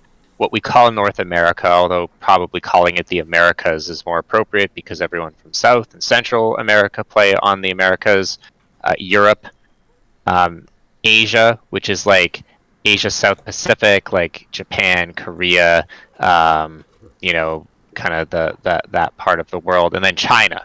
China is not something that you can necessarily easily sign up for. You need to have some specific Chinese applications like WePay, etc. But the population of the Chinese server is greater than that of the other three combined, and they mostly prefer Wild. So it has a bit of a different meta, but and oftentimes they're things that are very different, but some definite interesting similarities. They say that Flamewaker Mage is the best deck, which is, you can make an argument that hand buff might be better, but I think that that's a fair call out. Darkglare Warlock coming in second, and it's kind of hard to read. I think followed by hand buff Paladin and something they call Baby Zoo Warlock, which is something I've been messing around with. I don't know if it's a tier 1 deck, but it's definitely a cool little surprise that I had fun with. But I think that for the most part, hand buff Paladin, APM Mage, Darkglare Warlock, and arguably Reno Priest are the 4 decks that really, I think, the meta is largely centered around, and there's a little bit of like a rock, paper, scissors with them, if you want to think of it that way. I thought that the Chinese meta report was interesting. I'll talk a little bit about the Tempo Storm report, but I felt like, and big shout out to that team. I know that traditionally, Tempo Storm gets flack, opinion-based report, but for the longest time, I think that the Rotted Zombie and team have done a really excellent job in curating a meta report that really, I think, accurately represents my experience at any rate. So I think they do a fantastic job, and I think it's a wonderful resource. True, you can argue sometimes the decks they select are a bit wonky just because of some of the constraints they have under them, but in terms of power levels and matchups, I think that they've been doing a really wonderful job, and they do put a lot of work into it, and I think it's a fantastic resource that if something that you haven't been checking out, I would strongly encourage you to. So yeah, you have to take in all the information. It's not necessarily that it's by rule, but you take what their opinion is and you reflect it on. You don't necessarily need to say, this because they think the top deck is the best deck. It might not be for you. You might be in a different spot than they are, and you probably are in a different spot than they are. But you take that information in and use it to your best ability. Well, and I agree. I mean, it's interesting, right? I think that like the number of times I've taken a tier 3 or a tier 2 deck to Legend is, more often than not. And the other thing is when you look at these, what they would call a tier 1 deck, also are some of the most difficult decks to play. And so like Darkglare Warlock, there's a lot of nuance there. I mean, it's not some autopilot thing. It's hard. I mean, is it very powerful? Absolutely. But it's not like you just auto win with it. And same thing with hand buff Paladin. In fact, I was joking. I was joking about this, but serious at the same time. Like, I have not dropped a game to hand buff Paladin the entire month, and I don't think it's because the deck sucks. I think that it's because it's not that easy to play, and I was just playing players that weren't that good at it. I mean, it's definitely, it's very, very strong if you're playing it right. And so when you've got someone like Bodybuilder writing a guide on how to play this, like, hey, if you're playing it correctly, it's very, very, very strong. If you're playing it incorrectly, okay, well, it's something about, it's not so easy to just autopilot a deck. I mean, some are easier than others. And also these players have, the ones that write the articles, they have hundreds and hundreds of games and under the belt for each of these decks. They know, but if somebody goes and looks at a meta report, they take it for 20 games and they're like, oh, this deck sucks. Because I can't figure it. Well, give it more time, and you need to get your reps into it, and so the deck becomes a pattern for you when you play it. You fall into the patterns of, I do this against this board, and I do this on this turn. That's what you really optimally want to get from that. I would say try not to fall into the pattern of being dismissive of a deck insofar as that it's brain dead or easy to play. I mean, the classic example is like, oh, Jade Druid, you just play bigger green man and win. Hand buff, for some players it might be easy. I played 160 games, 161 actually, of hand buff this month. It was mostly what I played on North America. Got some coaching with NHL, who's one of the best Wild players, and a fantastic person, by the way. And I still struggled with it. I had a pretty successful run with it. I kind of clicked by the end. I went 91 and 70 with it, which is it's okay. But I think it is a tricky deck. Dark Lair is obviously notoriously a deck that has complicated play patterns. So I think that what's good is that you'll see a divergence of quality depending where you are on ladder, but a lot of people say hand buff is brain dead, you buff your guys, but if that's true, then why do we see that kind of differing win rate, right? So I think for maybe more experienced or more talented players it's easier, but I think that I was just gonna say I've heard Ray say, like, time and time again, like, you need to respect your opponent and you can't just discount, like, oh, this deck is bad, period, the end. Like, no. There's a lot of nuance, and I mean, I agree with you. Anyways, carry on. Sorry. Yeah, you could pilot. You could pilot just about any deck you want to Legend if you put the time and effort into it. and not get frustrated. Exactly. That's why I keep playing Q Block every month. It's just like I'm so comfortable with it, but there's a lot a lot of nuance, though. I mean, and so it's it's interesting. Yeah, everyone has different variants. Like I was struggling to find my footing in the meta after the expansion dropped. I ended up playing mostly hand buff Paladin and Murloc Shaman. But before that, I tried Pirate Warrior. My friend Matt Sun, was like, try out Pirate Warrior. It's right up your alley. And in the Tempo Storm meta snapshot, it's kind of, I think, the first deck in their tier 2 column, and probably the most highly regarded aggro deck in that snapshot, if you consider Dark Lair and Hand Buff are not really aggro decks. I didn't like it. Is it a good deck? Yeah. But I preferred playing Murloc Shaman. I was able to have more success with it because I think, to your point, Wild Card, your mindset in terms of how you approach it and how you play it, has a factor on your success as well. So, I think you said it best. And I think Electric Sheep City in chat, it's important to be aware of what these reports say, but they're not the gospel, but they still give a pretty good roadmap. And I think that both, with maybe the exception of Baby Zoo Warlock, we'll see. The jury's on that. I'm pretty excited about that deck, but I don't know about it just yet.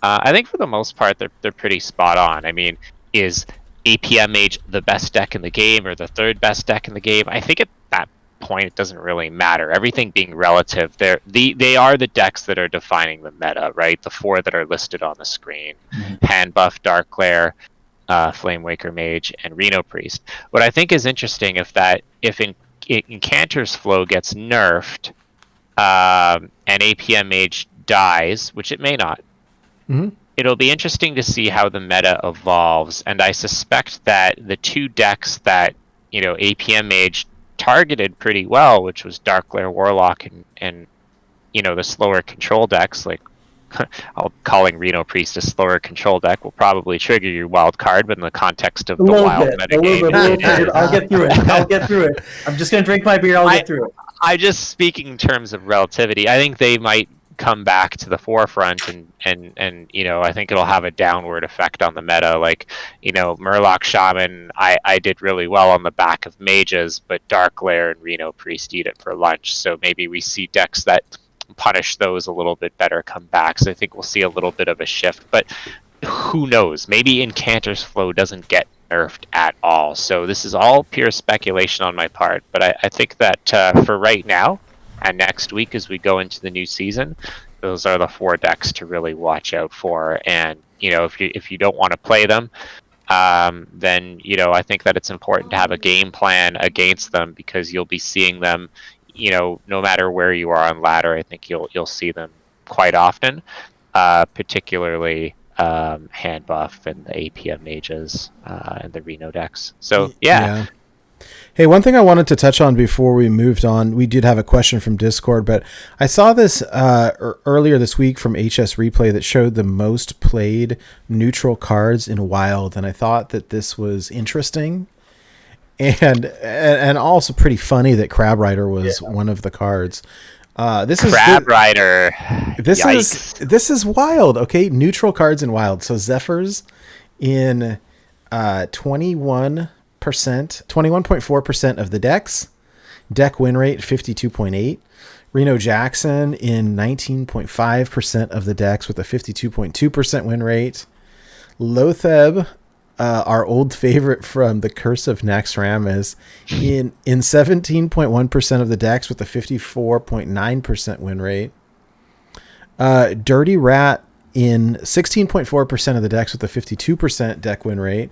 And of course, this is to disrupt all of the APM like Flamewaker, Mozaki mages.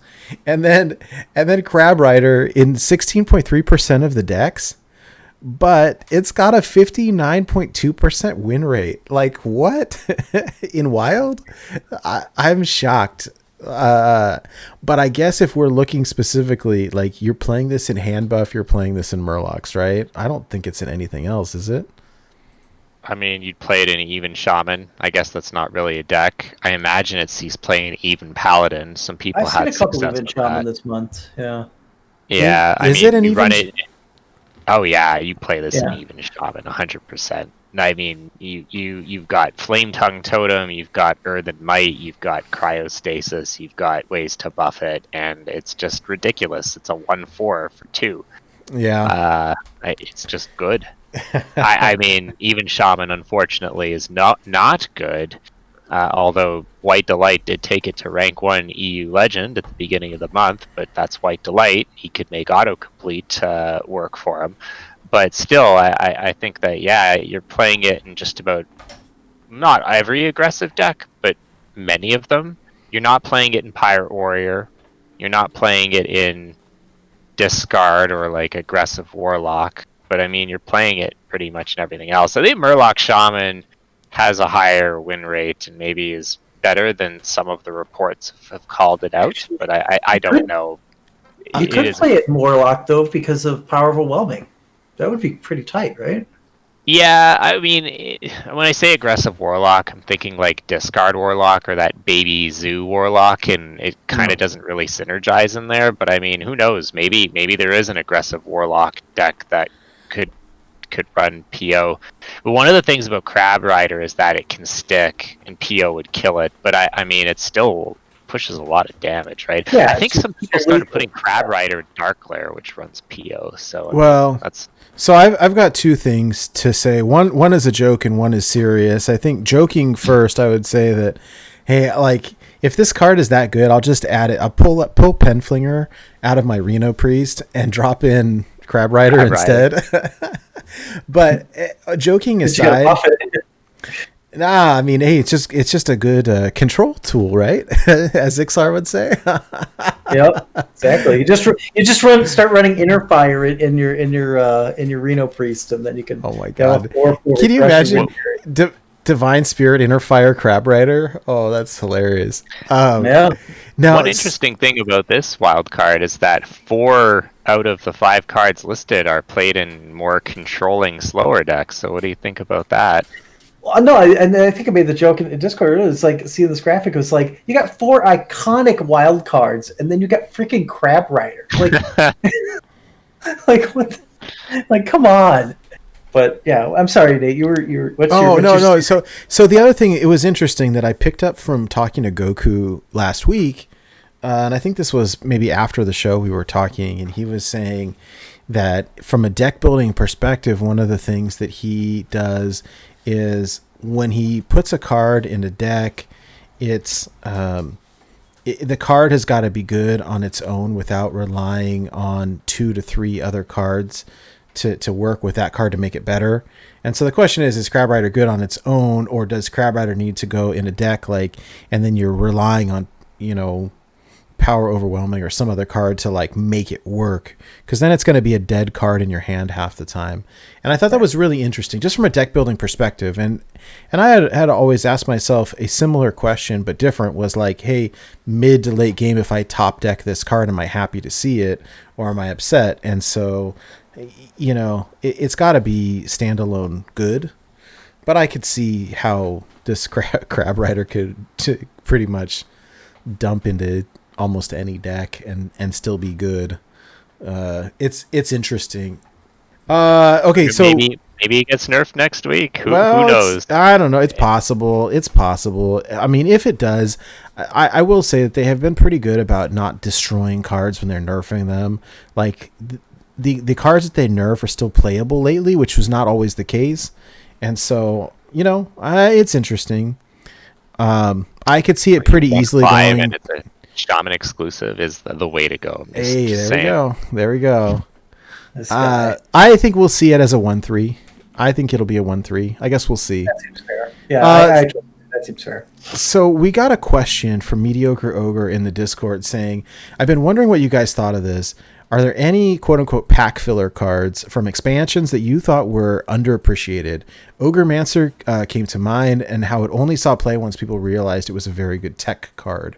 And I think that's a really good example, because when we were looking at like these review shows and stuff, like we look at Ogremancer, go, well, that's a cute effect, but like nobody's going to play that. And then it's all over the place. At least in standard, it's all over the place. And so it's a good question. I think we had a similar question last week in terms of like, hey, were there cards you guys slept on or thought that were going to be terrible that ended up being good? And I think, you know, my answer to that was like, oh, well, the watch posts were better than I thought they were going to be. I thought they were going to be terrible, and like they're actually not that bad, to the point where the 4 health one ended up getting nerfed. I don't have a super great answer for this. I think the one card that I thought was kind of garbage that I've seen a lot more than I thought was the Venomous Scorpid or whatever it's called. What is it? The 1/3 with poison that discovers the spell.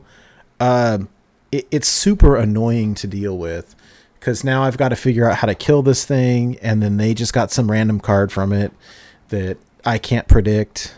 So that's been an interesting one for me personally. The Ogremancer I do think is actually pretty good as well in terms of being annoying to deal with. And again, it depends what you're playing, but yeah. What do you guys think? I know Wild Card, you said you spent some time looking through your collection. Yeah. I think I might actually have misread the question, but I was thinking of cards that I think are still kind of underrated. That's kind of how I read his question, but yeah, I guess that's what he was saying. Yeah, I don't know. Come back to me on that, because I do have ones that I think are underrated, but I don't think it's what he's asking here. So maybe I misread it. What do you think, Blutrane? Are there any cards that you early on thought were pack filler that ended up being better than you thought?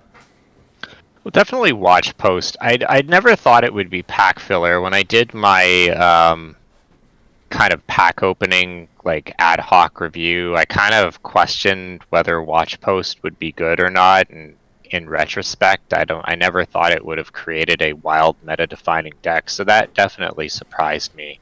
The whole best posty, watch out, Death and Taxes Paladin. And I'm also surprised how much it kind of just went away just by reducing the health of it by 1. So those two things really caught me off guard. Beyond that, I think that for most part the reviews were pretty spot on, other than the watch posts.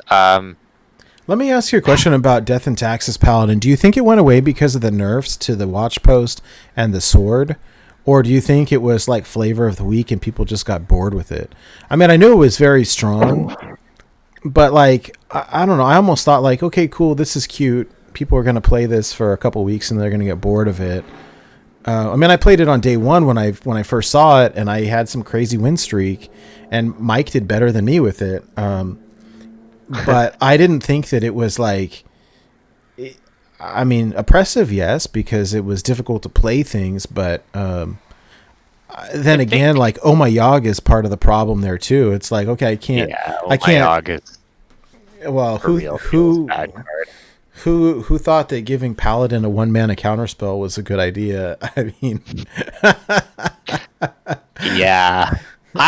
I think it's all of the above. I think that it was the flavor of the week. Paladin, except for like the hand buff Faithful, was really not a class that was taken seriously. So it was kind of cool to see it not only become viable, but kind of being at the front of the pack. I think that the nerf to Watch Post from 4 to 3 did have an effect. It is much easier to deal with, particularly the slower decks that tend to have the spot removals, the drain lives, the penances, the smites. You know, these things tend to deal with it. It's easier for an aggro deck to trade into it. But I also think that hand buff with the new cards is just the better deck. And it did a pretty good job of beating it. Like when I played on NA with hand buff Paladin, I was farming Death and Taxes, and this was before the nerf. So I think it was just the meta settling. I think it was the flavor of the week. The nerfs definitely hurt it. But does that mean it should have gone away completely? I don't know, but I think it was all of the above. I think with APM Mage, though, it's more than just the flavor of the week. We've seen it kind of dominate for a few weeks now. So I think that it's not an or kind of question. I think it's all of those things a little bit. That's just my view. And I think the nature of this also is that, at least here in NA, I think we see people net decking a lot. You see, hey, what are the streamers playing? What are the people on Twitter playing? And copying and pasting deck codes without experimenting a whole lot. And so I still feel like there's a lot of things that are maybe not discovered yet or not played with a lot yet, just because we haven't got around to it, because that's not what, the cool people are playing or whatever. I think that, there's a handful of cards that have some really cool potential that just haven't been explored a lot. Cannon Master Smith is one for me. I think where it's a really interesting effect. I think that, on day 1, day 2 of this new expansion, I played a lot of Secret Paladin, and between that Secret Teller or Secret Gossip, whatever it was, that procs every time a secret, or buffs every time a secret gets procced, that card was way stronger than I thought it was going to be, and that Cannon Master Smith was really interesting. And I don't think we've got around to it yet, or maybe it's that other decks are stronger. But I still feel like there's a lot of experimenting that just isn't happening because people are busy playing other stuff.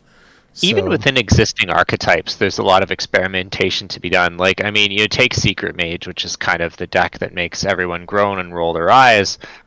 White Delight and BenFromWork have been innovating with that deck, kind of borrowing some ideas that some of the Chinese players have been experimenting with. Ben last night, it feels like a week ago, it's been a long day, hit to top 20 with a variation of Secret Mage that doesn't run Kirin Tor, an Arcanologist. I brought his deck this week. I've been playing. Oh, you're going to talk about it. Okay, I won't steal your thunder, but I think that clearly there is a lot of room to experiment and innovate. And yeah, the good players are the good players, and they are regarded as the best for a reason. But there's definitely, if you have the patience and you're not afraid of bumping up and down on ladder, I mean, clearly there's room to innovate, and I think that's awesome. And I'm glad that you brought. I didn't realize that you brought his deck, Nate. That's a really good one. And obviously it was really successful. Yeah, I love Ben decks. I try to watch all of where I see the bulk of these is on Twitter. I don't love social media, but that's where the Hearthstone people happen to be. And so I try to keep an eye on decks that I find interesting, that do well, and we post them in the Discord. And Ben and I chat a lot, and he's got a think outside the box approach. I use his decks over and over and over, and have found them very reliable. And typically, Ben is known for his hot takes, right? N'Zoth is bad and all of that stuff, which I find hilarious because, I like all those bad cards, but at the same time, I've hit legend with Ben decks so many times that I trust his opinion on these things. For the most part, he's a very good player. He's a very good deck builder. And so, I'll get into it in a minute. I wanted to give Wildcard a chance to answer any of this if you had any thoughts on this, and then I'll jump into that deck.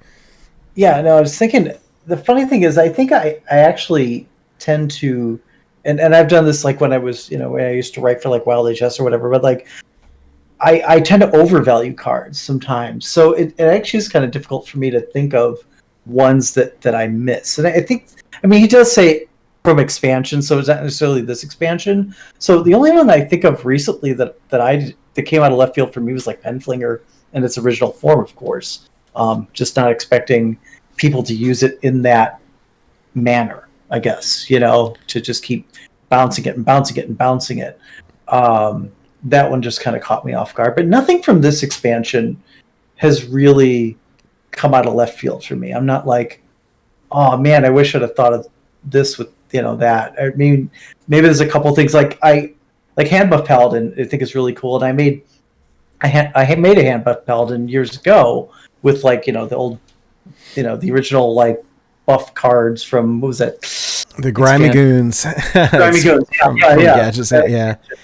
Yeah, so I'm a little jealous that I'm like, oh, I wish I would have seen that a little bit faster, and jumped on it. But no, props to Bodybuilder. That's awesome. But other than that, I think everything's on par. Like I said, I find value in everything when it comes to wild decks. I've listed out stuff that I think is still underrated. So well, and we'll talk about it in a minute, but in looking at your deck, so it's interesting in looking at the AMA that's happening right now, and I haven't fully digested it. I'm trying not to pay attention to it until after the show, but someone had asked Ixar that question as well. Hey, we've seen support for all of these like big demon cards in Demon Hunter that are not seeing play. Is there plans to expand that or follow up or whatever? And I was really interested in the answer, and I don't think he had got around to it yet. But then I've seen you consistently play these big Demon Hunter decks since day one, and I've played a handful of them myself, and they're a lot of fun, and they can do pretty well. And so when you talk about finding value in places where other people may not, I agree with you quite a bit there. So anyhow, I wanted to talk about this deck a little bit. It's been great. Originally I saw it. This was a White Delight deck that was White Delight's Secret Mage. And then BenFromWork took it for a spin and customized it to his liking. And it's been great. It's basically the Secret Mage package, but it adds an ice block that nobody's been playing for a long time, which does well against all the APM Mozaki type stuff, that it buys you the turn, right? It runs 2 explosive runes that we haven't run in a while, or maybe a little bit. And that also is very good when somebody drops the Sorcerer's Apprentice or the Flame Waker, will kill it. It adds 2 copies of Inconspicuous Rider, which is interesting. It completely removes the Kirin Tor Mage and drops this, which is fun. It works also to thin your deck. We'll pull a secret out and just play it. And then it adds Bran, which is very interesting, right? And initially you say, well, what's good about Bran? Like, isn't that super greedy? Well, with Medivh's Valet, it's a fireball. With Cloud Prince, it's 12 damage. With Occult Conjurer, it's a whole giant mess of stats. So there's definitely some synergy here with many things. And then and then the addition of Mancrick, which is hilarious, but like I think Mancrick is sort of the sleeper card as well. Bran into Mancrick to shuffle two Ogres into your deck, or or even then, like there's so much cycle in this between Rigged Fair Game and Sage, and because you're pulling secrets all the time for free with Mad Scientist or Rider, that like the chance that you're going to pull out the Ogre for the extra 3, like the deck has just been strong. I mean, granted, I've been playing a lot of duels and I've been jamming a bunch of standard Demon Hunter, but I took this from, super easy from like 2,000 down to 1,500 in a matter of a handful of games. And it's just great. I've been really enjoying it. I don't remember Ben's win rate, but he did really well with it. He told me he kind of failed. Yeah, he told me that over the past few days, he went from like, I don't know, he was at 2,000 or 3,000 to like top 100. I mean, like thousands of ranks over a couple of days, which was incredible. And granted, he's a very, very good player with a good win rate.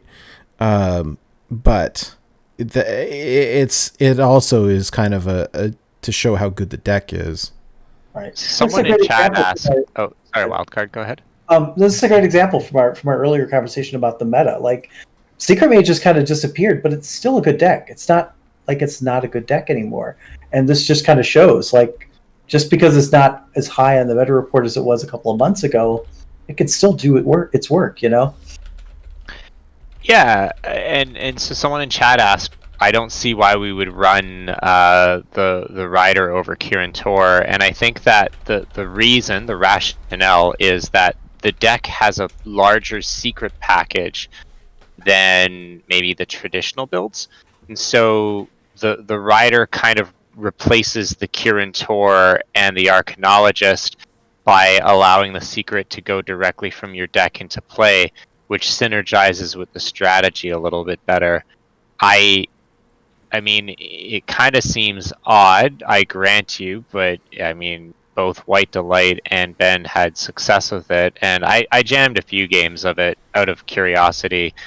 White Delight's version was a little bit different, and it felt pretty good. Like, I mean, a lot of times we why do we run Kirin Tor? Well, we've always run it, right? And that's just it. Do we have the courage to cut it, right? And I mean, maybe sometimes it's wrong and sometimes it's right, but in this case, I mean, the results might be an aberration, but maybe not. Maybe that's the optimal way to build it. More data is needed, but I think that having that larger secret package got rogue on the brain. Larger secret package makes the secrets harder to play around too. Maybe that's partly why it did so well, because people stopped playing around Ice Block or Flame Ward or a lot of the other secrets that have gotten the cut. So who knows? But that's the rationale. And with any of these, like, okay, just because it worked well for me or worked well for Ben doesn't necessarily mean anything. I will say this time and time again, take it with a grain of salt. Try it out. See if you like it. Maybe you do, maybe you don't. I mean, and so we'll include the deck lists for all these in the show notes. We'll put them up in the Discord. We'll put them in the website. And so, yeah, if this is something that you're interested in, maybe, try it. Maybe you like it. Or maybe you like White Delight's version better. Or maybe you like the classic version. I remember when we had Schmoopy on the show talking about the variations between different Secret Mage builds. And there's a lot of science there, or maybe it's voodoo, whatever it is. Like, there's a lot of ways that you can build this deck to be viable. I'm enjoying this one. I will say that I'm enjoying it quite a bit. I think it's worth trying out. Maybe you like it, maybe you don't. But it's definitely fun. And yeah. But so Wildcard, what have you been playing? It looks like you got a Demon Hunter deck here. Yeah, I've got my classic big Demon Hunter that I Mage Legend with back in September. But I obviously, with a lot of my decks, when I fall in love with the deck, I generally update it every expansion or so. And you reached out to me right after the expansion dropped, and you were like, talking up the Inquisitor, and I was like, I haven't had time to, I haven't messed around with my vintage yet. And I was like, yeah, I'll try it out. And I was like, oh yeah, this is really good. I mean, not that I figured it was going to be good, but it's such a great card. And it's such a great addition. Illidari Inquisitor is the only legendary that you can have two of in your deck. It's and it's two king crushes basically. That's what's even better. You bring back charge. I've been calling it King Rush.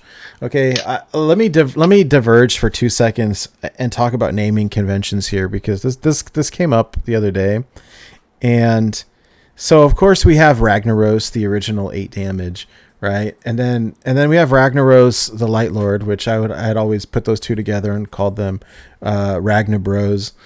And then we have the dragon, right? That does 8 damage at the end of your turn to a minion.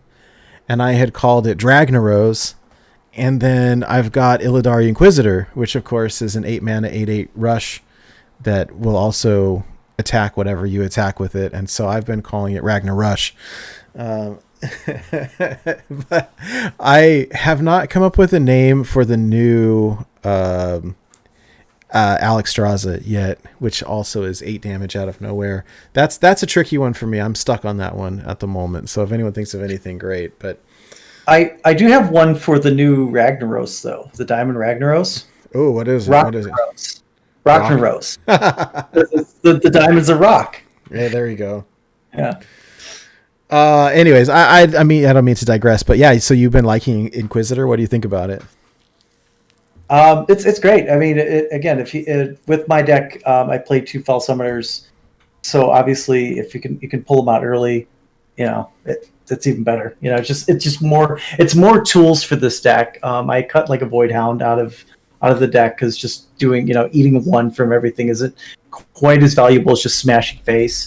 And I've gone a little bit more aggressive in the front end. I've added the watch posts because it just helps slow the opponent's deck down so that I can get to my end game and I can get to like my turn 6 and beyond.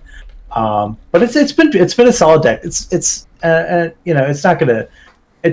not gonna take you to high legend, I doubt. It still loses to the top tier stuff, but I mean it's competitive against everything else. And it's got a couple of consume magics, so it can take out the Crab Rider fairly easily. Mm-hmm. But yeah, it's a solid, fun deck, and it's got a good win rate. So it's been doing work for me for what, 6 months now, something like that. So in different forms. But do you guys have any questions on it? What was you had quite a bit of success with it 1 month, if I recall. Did you hit Legend with us? I think you did 1 month. Yeah. So, I mean, again, just goes to show you that with enough determination, you can make a homebrew deck, well, not a homebrew deck, but an innovation and pilot it. I mean, I'm not ashamed to admit it. I love big decks. Maybe not so much Big Priest, but other big decks, Cube Warlock, Big Shaman. Yeah. So it's cool that you've been able to kind of craft one in the meta, where really the only Demon Hunter deck that comes to mind is Odd, which is kind of a bit of a straightforward play pattern. So no real questions, but just kudos for that. I do want to point out a couple things. There's some flex here. This isn't like a hard and fast deck that you need. Obviously, there's plenty of flex here. In fact, like the Dirty Rat spot is probably the easiest flex spot. I've almost thought about adding a second Dirty Rat in. I thought about Lothab, different things. You can tech cards in and out of here. It's from like the 1 through 4 area fairly easily. Zai is great as well because at any you drop him on turn 5. And he outcasts, grabs your outcast cards and doubles them up. A lot of times, you have a bad opening hand and you've got like a big boy on your outcast card. Well, when Zai comes out, now you've got 2 of them. So it's pretty useful. But yeah, there's a lot of flexibilities, a lot of things you can tech for your meta. That's there. If you're seeing, certain things that if you want to take out Illidari Fellblade, that's fine. It's not a mandatory card by any means. I just like the 5 damage to just straight out. So. Mm-hmm. Well, and I think that we see with some of these new cards, there's potential for some new Demon Hunter builds. Even earlier this month, I saw Martian play, I think it was like a Reno Death Rattle Demon Hunter, which is interesting. That deck was no joke. No, and I've been playing mostly. I've got like a 63%, 65% win rate with Death Rattle, Demon Hunter, and Standard. I got up to Diamond 2 with it, and then bounced back to 5, and I'm kind of all over the place. But like it's very fun, and I think that we've got some more tools to in Wild here. And so when the ladder resets later tonight, I'm going to be jamming Demon Hunter all month. I think just because I want the wins with it. And like, dude, it is quite fun. But I have a love for these big decks as well. Q-Block is my favorite. I think what I struggle with big Demon Hunter is that where I love the mana cheat. And so you've got a card like Void Caller with the Death Rattle. It says pull this giant demon from your hand.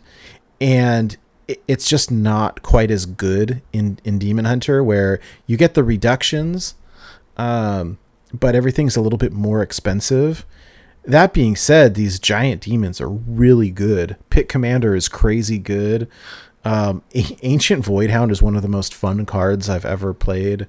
And it's interesting. I think with the tricky part is looking at, so like Raging Fell Screamer is a 4-mana 4/4 that says your next demon is reduced by 2, right? And then I think, what is it? Fell Summoner? Is that the one that says the Death Rattle? Does it? Yeah. It pulls one from your hand. Is that what it does? Correct. Okay, so it's a 6-mana Void Caller, basically. Yeah, that's the thing, and I'm almost 100% sure, Nate, that you and I have had this conversation where I've said if Fell Summoner was cheaper, everybody would be playing Big Demon Hunter because it would be, if it was a 4-cost card, it would 100% it would be Q-Block or whatever. It would be that version of it. But for now, it's a tier 5 deck. So What are your respective win counts with Demon Hunter? Because I know you're both trying to get the 1K, right? Yeah, I'm at 720 something. Oh yeah, man! I just started jamming it this month, but I went from 150 to what I'm at like 320 right now. So I mean, I've pumped a lot of games this month with it. I don't know. I mean, I'm close. I'm at about 950 with both Shaman and Warrior, and I'm just not like, neither of them are very fun to play at the moment. And so it's like, hey, I'll wait. I mean, hey, maybe when the ladder resets, I will try your Murlocs. I will try them. And if they're quick, you know what? Even quick games are great. I need 50 wins. If this can get me my 50 wins, I will gladly take it. Win or lose, they are quick. That is certain. But no, it's good. I think I'm at like 20 Demon Hunter wins or something ridiculous. So hats off. It was so busted when it first came out that I hit Legend with Demon Hunter, like in like less than 100 wins. It was great. And so, I don't have a whole lot. I've been really trying to jam them lately. The Death Rattle has been fun, and I'm really looking to play. I've seen several different people post like Reno Death Rattle lists now. And honestly, now that the Quillbore, are going to be their own tribe. Someone mentioned it earlier tonight in chat that I wonder if the new N'Zoth goes in that, because it'll start pulling your Quillbore as well as your demons and whatever else. Maybe it's too slow. I don't know. The problem is, like, APM Mage wins on turn 5, and like, you're just going to lose with this. But it's super fun, so I don't know. So I'm checking how many Demon Hunter wins I have, and the number is 45. It's more than I thought. 45 Demon Hunter wins. That's great. But we're fast getting up to 2,000 Shaman wins. So. Hey. Yeah. All right. So let me look at this Murloc deck that you've got here. This is the one that you hit Legend with. Yes, it's the one that I hit Legend with, and the one that I got back into the 11-star range with, all on EU. I mostly played hand buff on NA. I was just going to say, I remember spectating, and you were super close, and I had an appointment to sell my car, and I was like, all right, I'm going to check back in with you. I got to go. Like, I wish I could stay, but like, I got an appointment. I got to leave. And then I checked in, hey, are you winning, son? And you're like, a final boss. And then, bam, I got there. It's like, oh, wow, that was great. So yeah, and that game, probably one of the most memorable games of Hearthstone I've had in a while. Um, my final boss was a big shaman, and I blasted through 3 walking fountains with this deck to take the win. That's crazy. Yeah, this deck's got some serious potential for reload if you can like get full value out of Underbelly Angler. Another win that I'm particularly proud of is one of my last games to get back into top 200 range was against a Reno Priest that it was a 15-minute game, and I took the Reno Priest basically to fatigue almost, and I ground him out. Wow. Because I was able to like get max value full greed off the Underbelly Anglers. So there's some I think this list was created by Get Meowth. At least that's where I saw it first. I think it's kind of become like the stock list. I believe he theory crafted it. Some say it's Boltzmann's. I don't know if he came to it independently. I know that he was the first to pilot it successfully.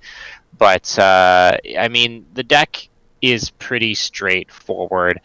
And, you know, what I like about it is that, unlike previous incarnations, I feel like this deck has a little bit of a comeback mechanism. And I wish it had more card draw and resource generation, but pretty good. So I'll talk a little bit about the comeback mechanisms. There are 2.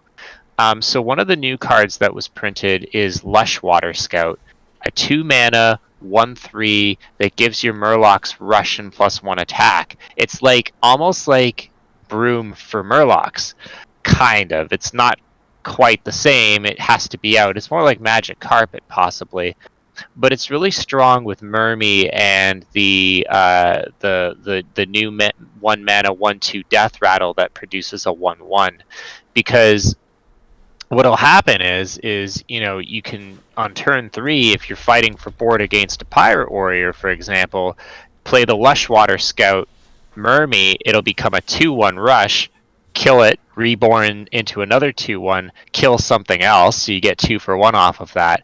And if you're holding on to a Tiny Fin, which is free, you can also make that into a 2/1 rush as well. So really strong.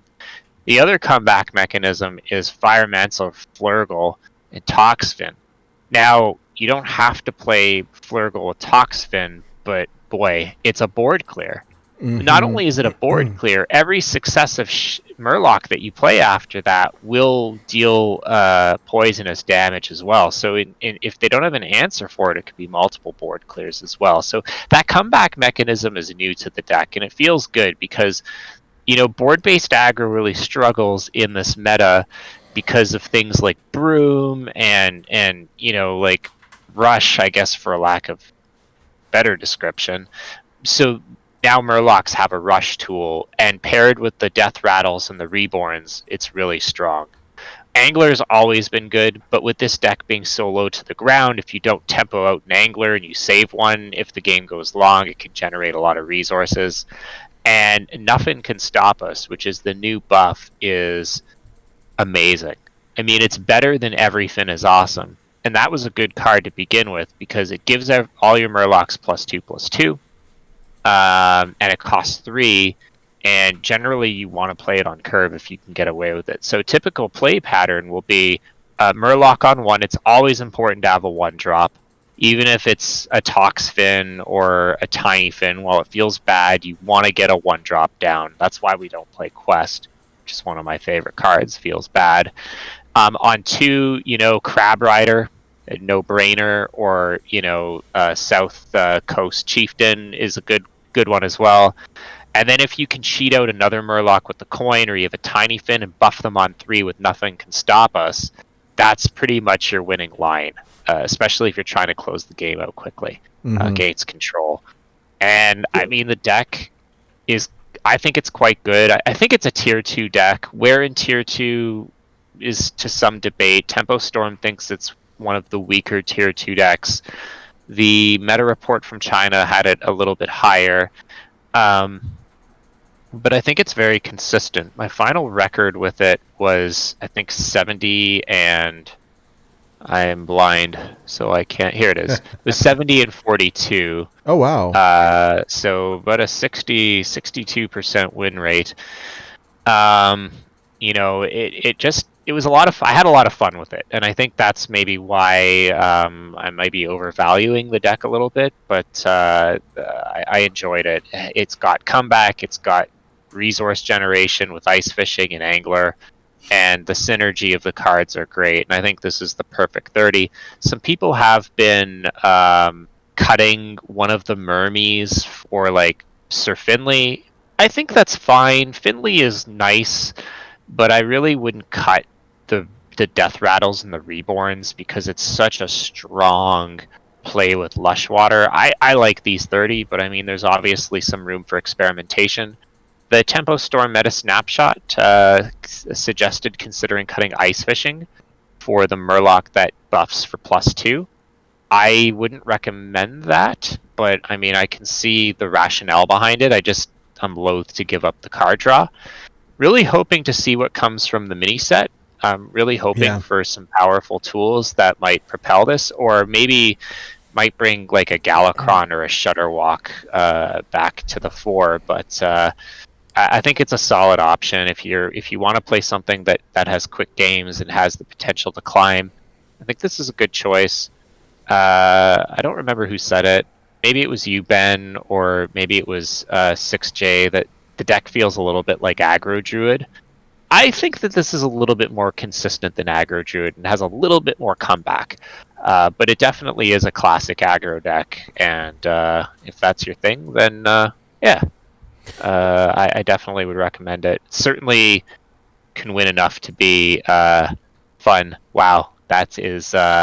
is that a Bluegill Warrior? Yeah, no. So get this. So we talked about this on the lore episode. We asked Goliath if he had any predictions about the mini set, and he said, and we did the same thing for Darkmoon Faire. And for Darkmoon Faire, he said, hey, one of the cards that is conspicuously absent was Moonfang, where that was a card that was very heavy in Darkmoon Faire lore that really should be here, and it's not here. So I think that's coming in the mini set. So one thing that he said about the Barons was that one card that was conspicuously missing was that there was this like raid boss or whatever that's this like ghost Murloc thing. Here it's called Mutanus the Devourer. This like giant ghost Murloc, and so I would not be surprised at all, based on Goliath lore episode, that we might be getting some more Murloc support from the mini set. So maybe you'll be happy with this. This is a picture from the game. So we'll see. But yeah, It looks like it's built up. From the Wailing Caverns, yes. Sorry, what did you say? That it looks like it's what? It looks like it's willed up. Yeah, it's ready to go. What I want them to print in the mini set is Refreshing Spring Water, but with the shaman background on it. But in all seriousness, I'm looking forward to the mini set. But yeah, I mean, I don't really have a whole lot more to say on it. I will say that if APM Mage does get nerfed and that disappears from the meta, then I think Murloc Shaman's fortunes will fall, because this deck doesn't do well into Reno Priest. It does not do well into Darkglare Warlock. And against people who are very proficient at piloting hand buff, it doesn't do well into that. Although I took a lot of games off hand buff with the deck, I think that it was a combination of the pilots not playing that deck optimally and maybe me getting a little lucky. So we'll see what happens. But if you are interested in playing Murloc Shaman, I would recommend doing it this week before the meta changes. But who knows? I mean, maybe it doesn't change significantly. Like I said, it's just speculation on my part. But yeah. I just had a couple thoughts on your deck, because I'd actually built a Murloc deck for the achievement, and I like the fact that this is really low to the ground, because I had two Everyfins in mind at the beginning I ended up cutting one because it seemed too slow. But the fact that yours is so low to the ground, I bet it's real easy for you to get everything online and just go, right?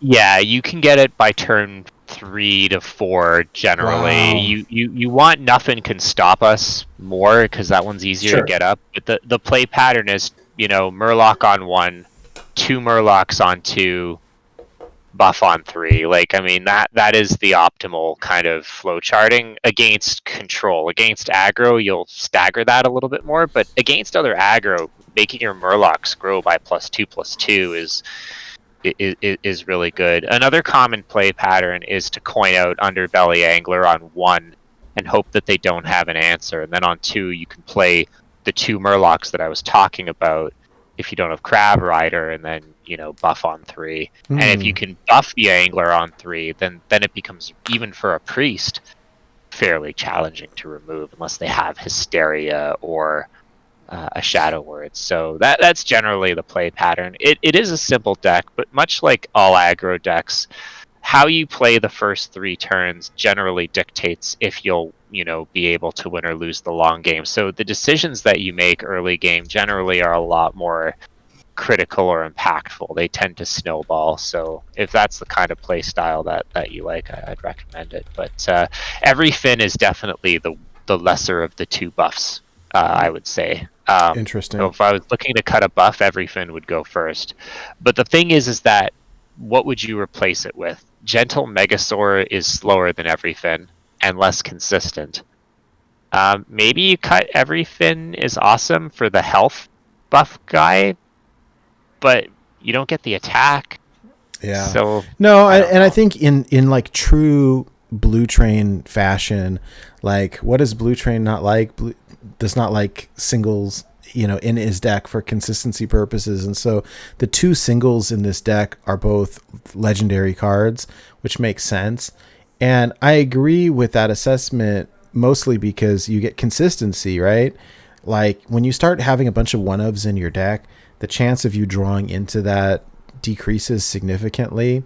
And so when I look at this, like it looks very clean to me, and the chance that I'm going to draw into the card that I'm looking for is significantly higher because I've got 2 copies of everything.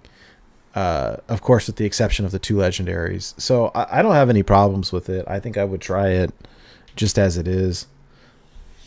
Yeah, it's so strong now. Like Murlocs, back in the day, you only had like 1 or 2 targets, and now, like when somebody floods the board with their Murlocs, and you have to think about it. You're like, which is the worst Murloc for? Which one do I have to get rid of first? Like it becomes such a game, and the one that you don't kill is going to be the one that screws. Might screw you over. Do you get rid of the Underbelly Angler because it's going to cycle out more Murlocs, or do you get rid of the Crab Rider because it's going to smash your face, or it's just there's a lot of tools for it now. I think it's really gotten a lot stronger with this expansion for sure. Let me ask you. I'd like them to buff the caravans. I'd like the caravan to become a Murloc and draw at the end of your turn instead of the beginning, and maybe that goes in instead of like ice fishing or something else. But yeah, we talked about it. It's just too yeah, slow. It's not good enough. Even for standard, it's good enough. Do you have this deck in gold? Yes, on NA. Yeah, I love it. All I had to crap for it in gold was Flurgle. I didn't pull him in gold, and I think one of the Lush Waters. So yeah, I've got it. But the ironic part is that even though I have it on gold and NA, I mostly played this on EU. So I played with the cards mostly in Thank you. vanilla or regular. So I didn't get to enjoy it.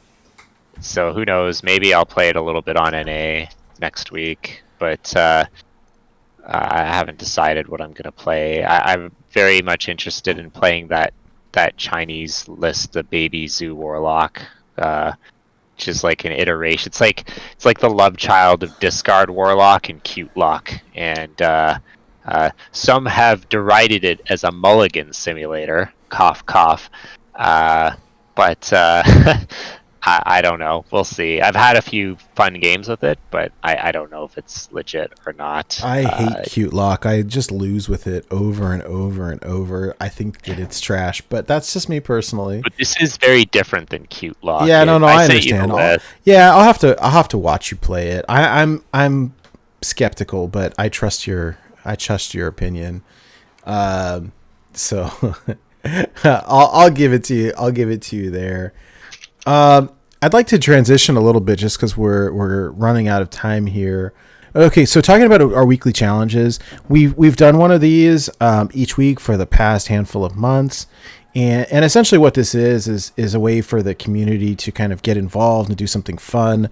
We list a challenge here on the show, and if someone is able to complete the challenge, there's a reward for the winner. So it's 2 packs on us, and then you get some bragging rights as well. And so last week's challenge was we got it from Timbo. His suggestion was called Beast Wars in honor of the listener series. Build the beast with the biggest attack. And we, of course, had banned Gazrilla because it was too easy to make it super huge. And so this was a really fun one. We saw a lot of community interaction over the past week, right?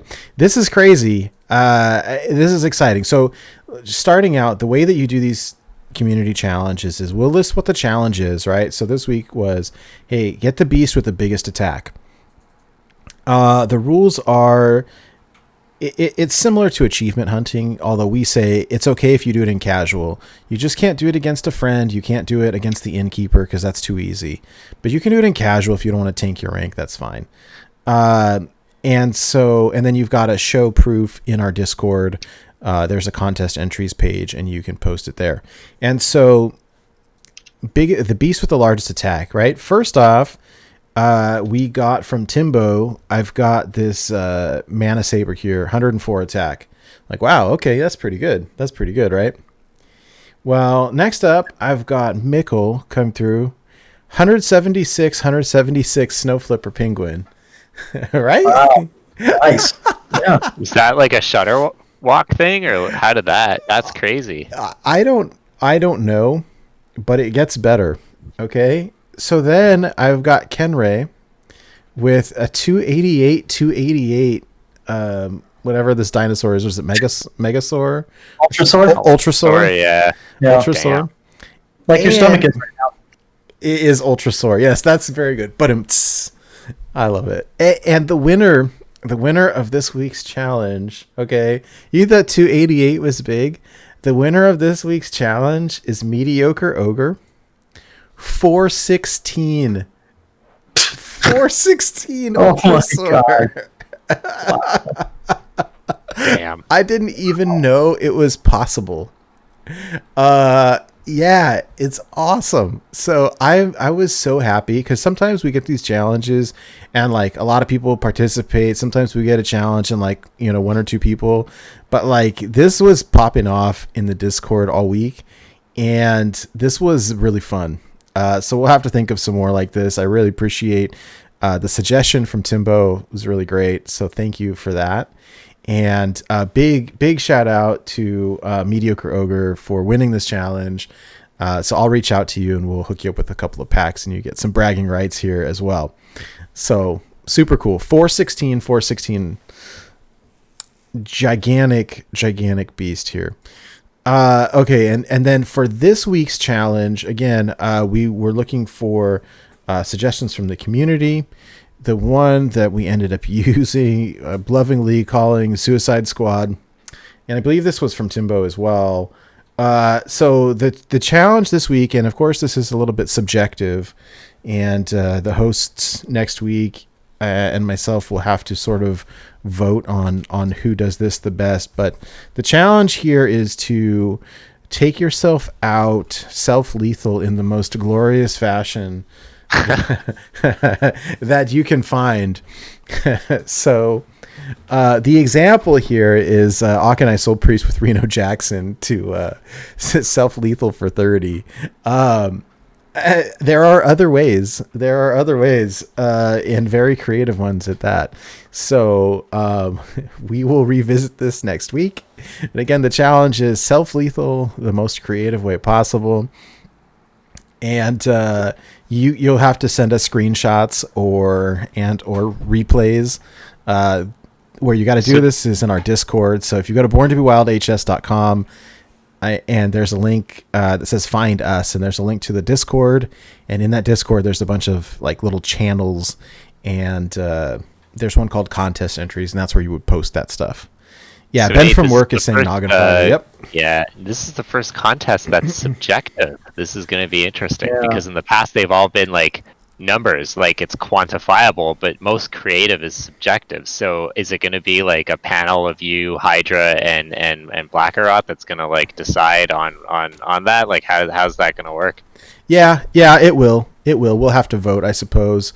So you'll have to win over the three hosts. Not an easy feat. Well, and if there's if there's two that are super close ties, then maybe we'll have to think about it. But I'm sure that there will be something, some clear, shiny, amazing example.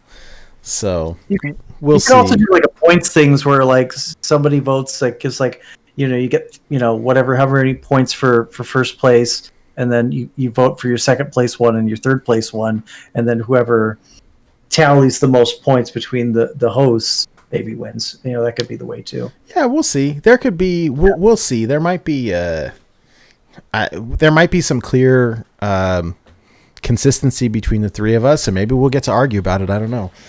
Yeah, That'll be a fun pre-show. That'll be fun. It'll be fun. That aside, I wanted to give a big shout out to our patrons, particularly Shokunin for being the executive producer of our show. Thank you so much for your support, and thank you very much to all of our patrons. So Disruptor 108, Claudette G, Daniel B, Justin M, Wild Card, Aramore, and Ben from Work, Corin J, and AJ Gomez. Thank you all so much for supporting the show. We really appreciate your help.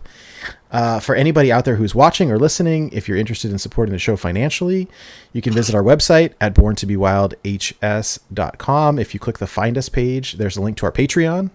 We've got a few things there if you want to donate a little bit. We've also got a merch page on our website. It should be kind of fun as I'm working with our artists to do new artwork for the listener series. Hopefully we'll be able to create some new shirts and other merch with the new designs on them. So that's exciting. I haven't been able to do anything in almost a year in terms of new artwork. And so that'll be exciting to get some new stuff up. And then if you are somebody who's on Twitch a lot, we have several emotes that are available to unlock by subbing to us on Twitch. You can see them on the screen right now. They're very cute. Also, a big shout out to the folks at Firestone, the Hearthstone deck tracker app, for supporting us. They have hooked us up with free premium accounts, which is very nice of them. We like the app very much. It's great.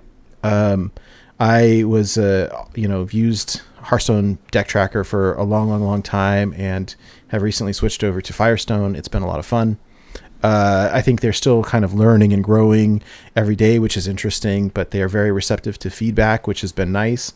And so if any of you all use it, I'd love to know how you liked it, things that you liked, things that you thought could be improved. And we've got a direct line to those, to the guys over there. And so if you use it and have any things, any suggestions like Blutrane, auto squelch option, or anything else that you encounter, you can always reach out to me or someone through the Discord and we can pass those on. I found some ticky-tack petty complaint earlier today with the wagons. They had like a circle on the screen with the artwork and it didn't take up the whole screen and you could see the white on the edges and it was like driving me crazy. I was like, can you just make it fill the whole circle, please?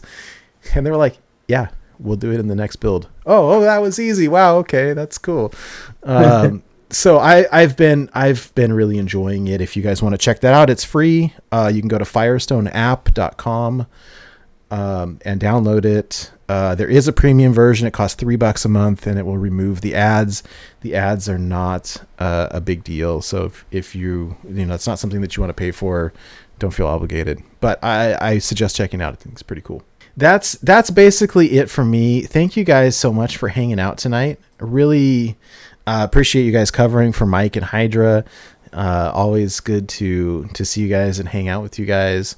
It's an honor to be on the show. It really is. I love it. I love it. So, hey, Wildcard, for people who would like to interact with you, see your different decks or watch you stream, like where can people find you? Sure, but before that, I want to ask you a quick question. Unrelated advice with Nate Wolf. Yeah. It's been a little while. So I want to say, I might want to. Whoops, of course that's going to play forever. What if I wanted to buy something from the website, for like a Born to Be Wild thing? Like I'm torn. Like I kind of want a sweatshirt. I kind of want a T-shirt. I kind of want a hat. What should I get, Nate? Oh my goodness! Wow, that's not only is that like you talk about subjective. Okay, like okay. You know, it's kind of funny. What's been on my wish list for a long time. I love that classic logo that we had Hassan make way back when. I'll see if I can put it up on the screen. The dragon logo. Yeah, just the classic dragon logo. I love it. What I think is super cool on the website is that you can basically take any. Oh, look at that's super huge. Let me shrink it down a little bit. You can basically take any of the designs in any color and put it on any piece of clothing. What I liked is we got these in black and white versions too. So what I really want, and the weather's not great for it right now, but I want a black hoodie with the white dragon logo really bad. Yeah. I want that really bad. One thing that I saw you do that I thought was really cool, I didn't even know this was possible, but it's very metal, right? It's black on black. Oh, he's wearing it right now. What? Of course I'm wearing it. I'm going to be on the show. I got to wear my shirt. Right? Black on black, which is super cool. So, yeah, no, it's exciting. I saw Hydra has got a beanie. He calls it a toque. I guess that's a Canadian thing. Is that right, Blutrane? Yeah. It is not a Canadian thing. It's the correct way to call that hat. A beanie. Get out of here. Okay, just throw the hat. Just call it a hat. Oh gosh, he's got the ball cap and he's got the toque. The toque. Toque is the way that you'd say it in French. I'm gonna. Toque is anglicized way. Yeah, I'm gonna insert the clip of Gandalf right here saying "Fool of a toque." There you go. And. Monka S. Yeah. Those are great. Everything is great. I mean, since you're here, I can say this without feeling like I'm grandstanding, but like we looked at a bunch of companies before I knew that your wife like had an online clothing store. Mm-hmm. And I tried samples of different like shirt material and different prints and stuff, and like they were all terrible. And I looked at what the other podcasts were using and what Twitch was using for like merch, and the quality was just trash. I'm sorry. Like it was not up to par where I got these, and it was like, well, if the quality is bad, then I don't want to sell this to somebody because then they're going to get it and they're going to not like it. And that sucks. And so, so I'm excited. Honestly, what I'm really looking forward to, I've got 2 new designs in the works. And I'm looking forward to getting those on stuff. They're particular for the listener series, and so we'll have a rework of this classic design. I had said, look, the dragon is going into battle. Give it to me like breathing fire or like getting ready to fight, And so it'll still say Born to Be Wild in the same font and stuff, but like that'll be cool. And then Christina is working on a more cartoon version of similar idea. And so having a couple new designs will be really exciting. I'm looking forward to that. In the meantime, I want my black hoodie with my white logo on it as the classic you can always wear. So, yeah. How about you, Blutrane? Anything? So I am ashamed to say I don't have any Born to Be Wild merch. I need to rectify that. But if it was on your wish list, what would you pick? I tend to... Gotta think about this for a minute. Because I'm embarrassed what I'm going to say is already available. Probably would want the logo such as it is on the screen on maybe like a lighter color shirt, like a blue or even like a gray. And probably it would be something I'd wear around the house. Out of the house, probably black hoodie or not a black hoodie, because as much as I like hoodies, my wife doesn't like them on me.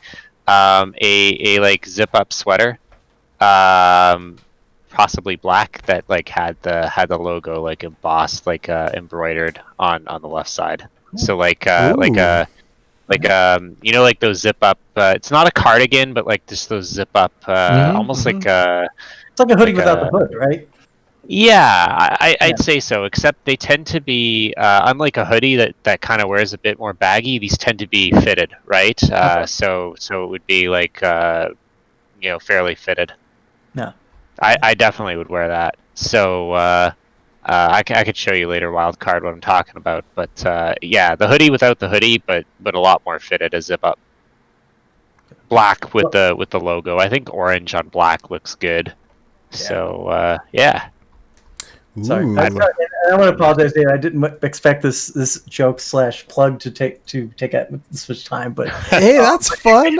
That's fun, right? I haven't been asked one of these questions in a long time. It's great. That's pretty funny. A little throwback over here. Yeah, I did swear to pay for it if you did bring it back. But anyway, people can find me at Wildcard Hearth on Twitter, and I might get back to stream. I'm such an off and on streamer, but if you want to follow me, it's Wildcard Hearthstone on Twitch. So, and thank you again for having me on, and I look forward to having Hydra and Mike back next week. Yeah, definitely. Well, and join the club of like when we feel like it streamers. I think you're amongst good company here. Speaking of which, Blutrane, where can people find you? Twitter's the best place. Twitter / Blutrane, written the same way on the screen, BLUTRANE. I am also a sometime streamer, a couple times a month, usually on the weekends. Twitch.tv / Blutrane. I tend to go live on a whim. I don't have a set schedule. I like to stream my ladder climbs, or sometimes I'll do something random. But yeah, Twitter is the best place, I'd say. Very cool. Very cool. And to echo what Wildcard said, thank you very much for having me on, and it's always an honor. I hope I was able to do Mike and Hydralisk proud in their absence, and I also look forward to their return back at their rightful places.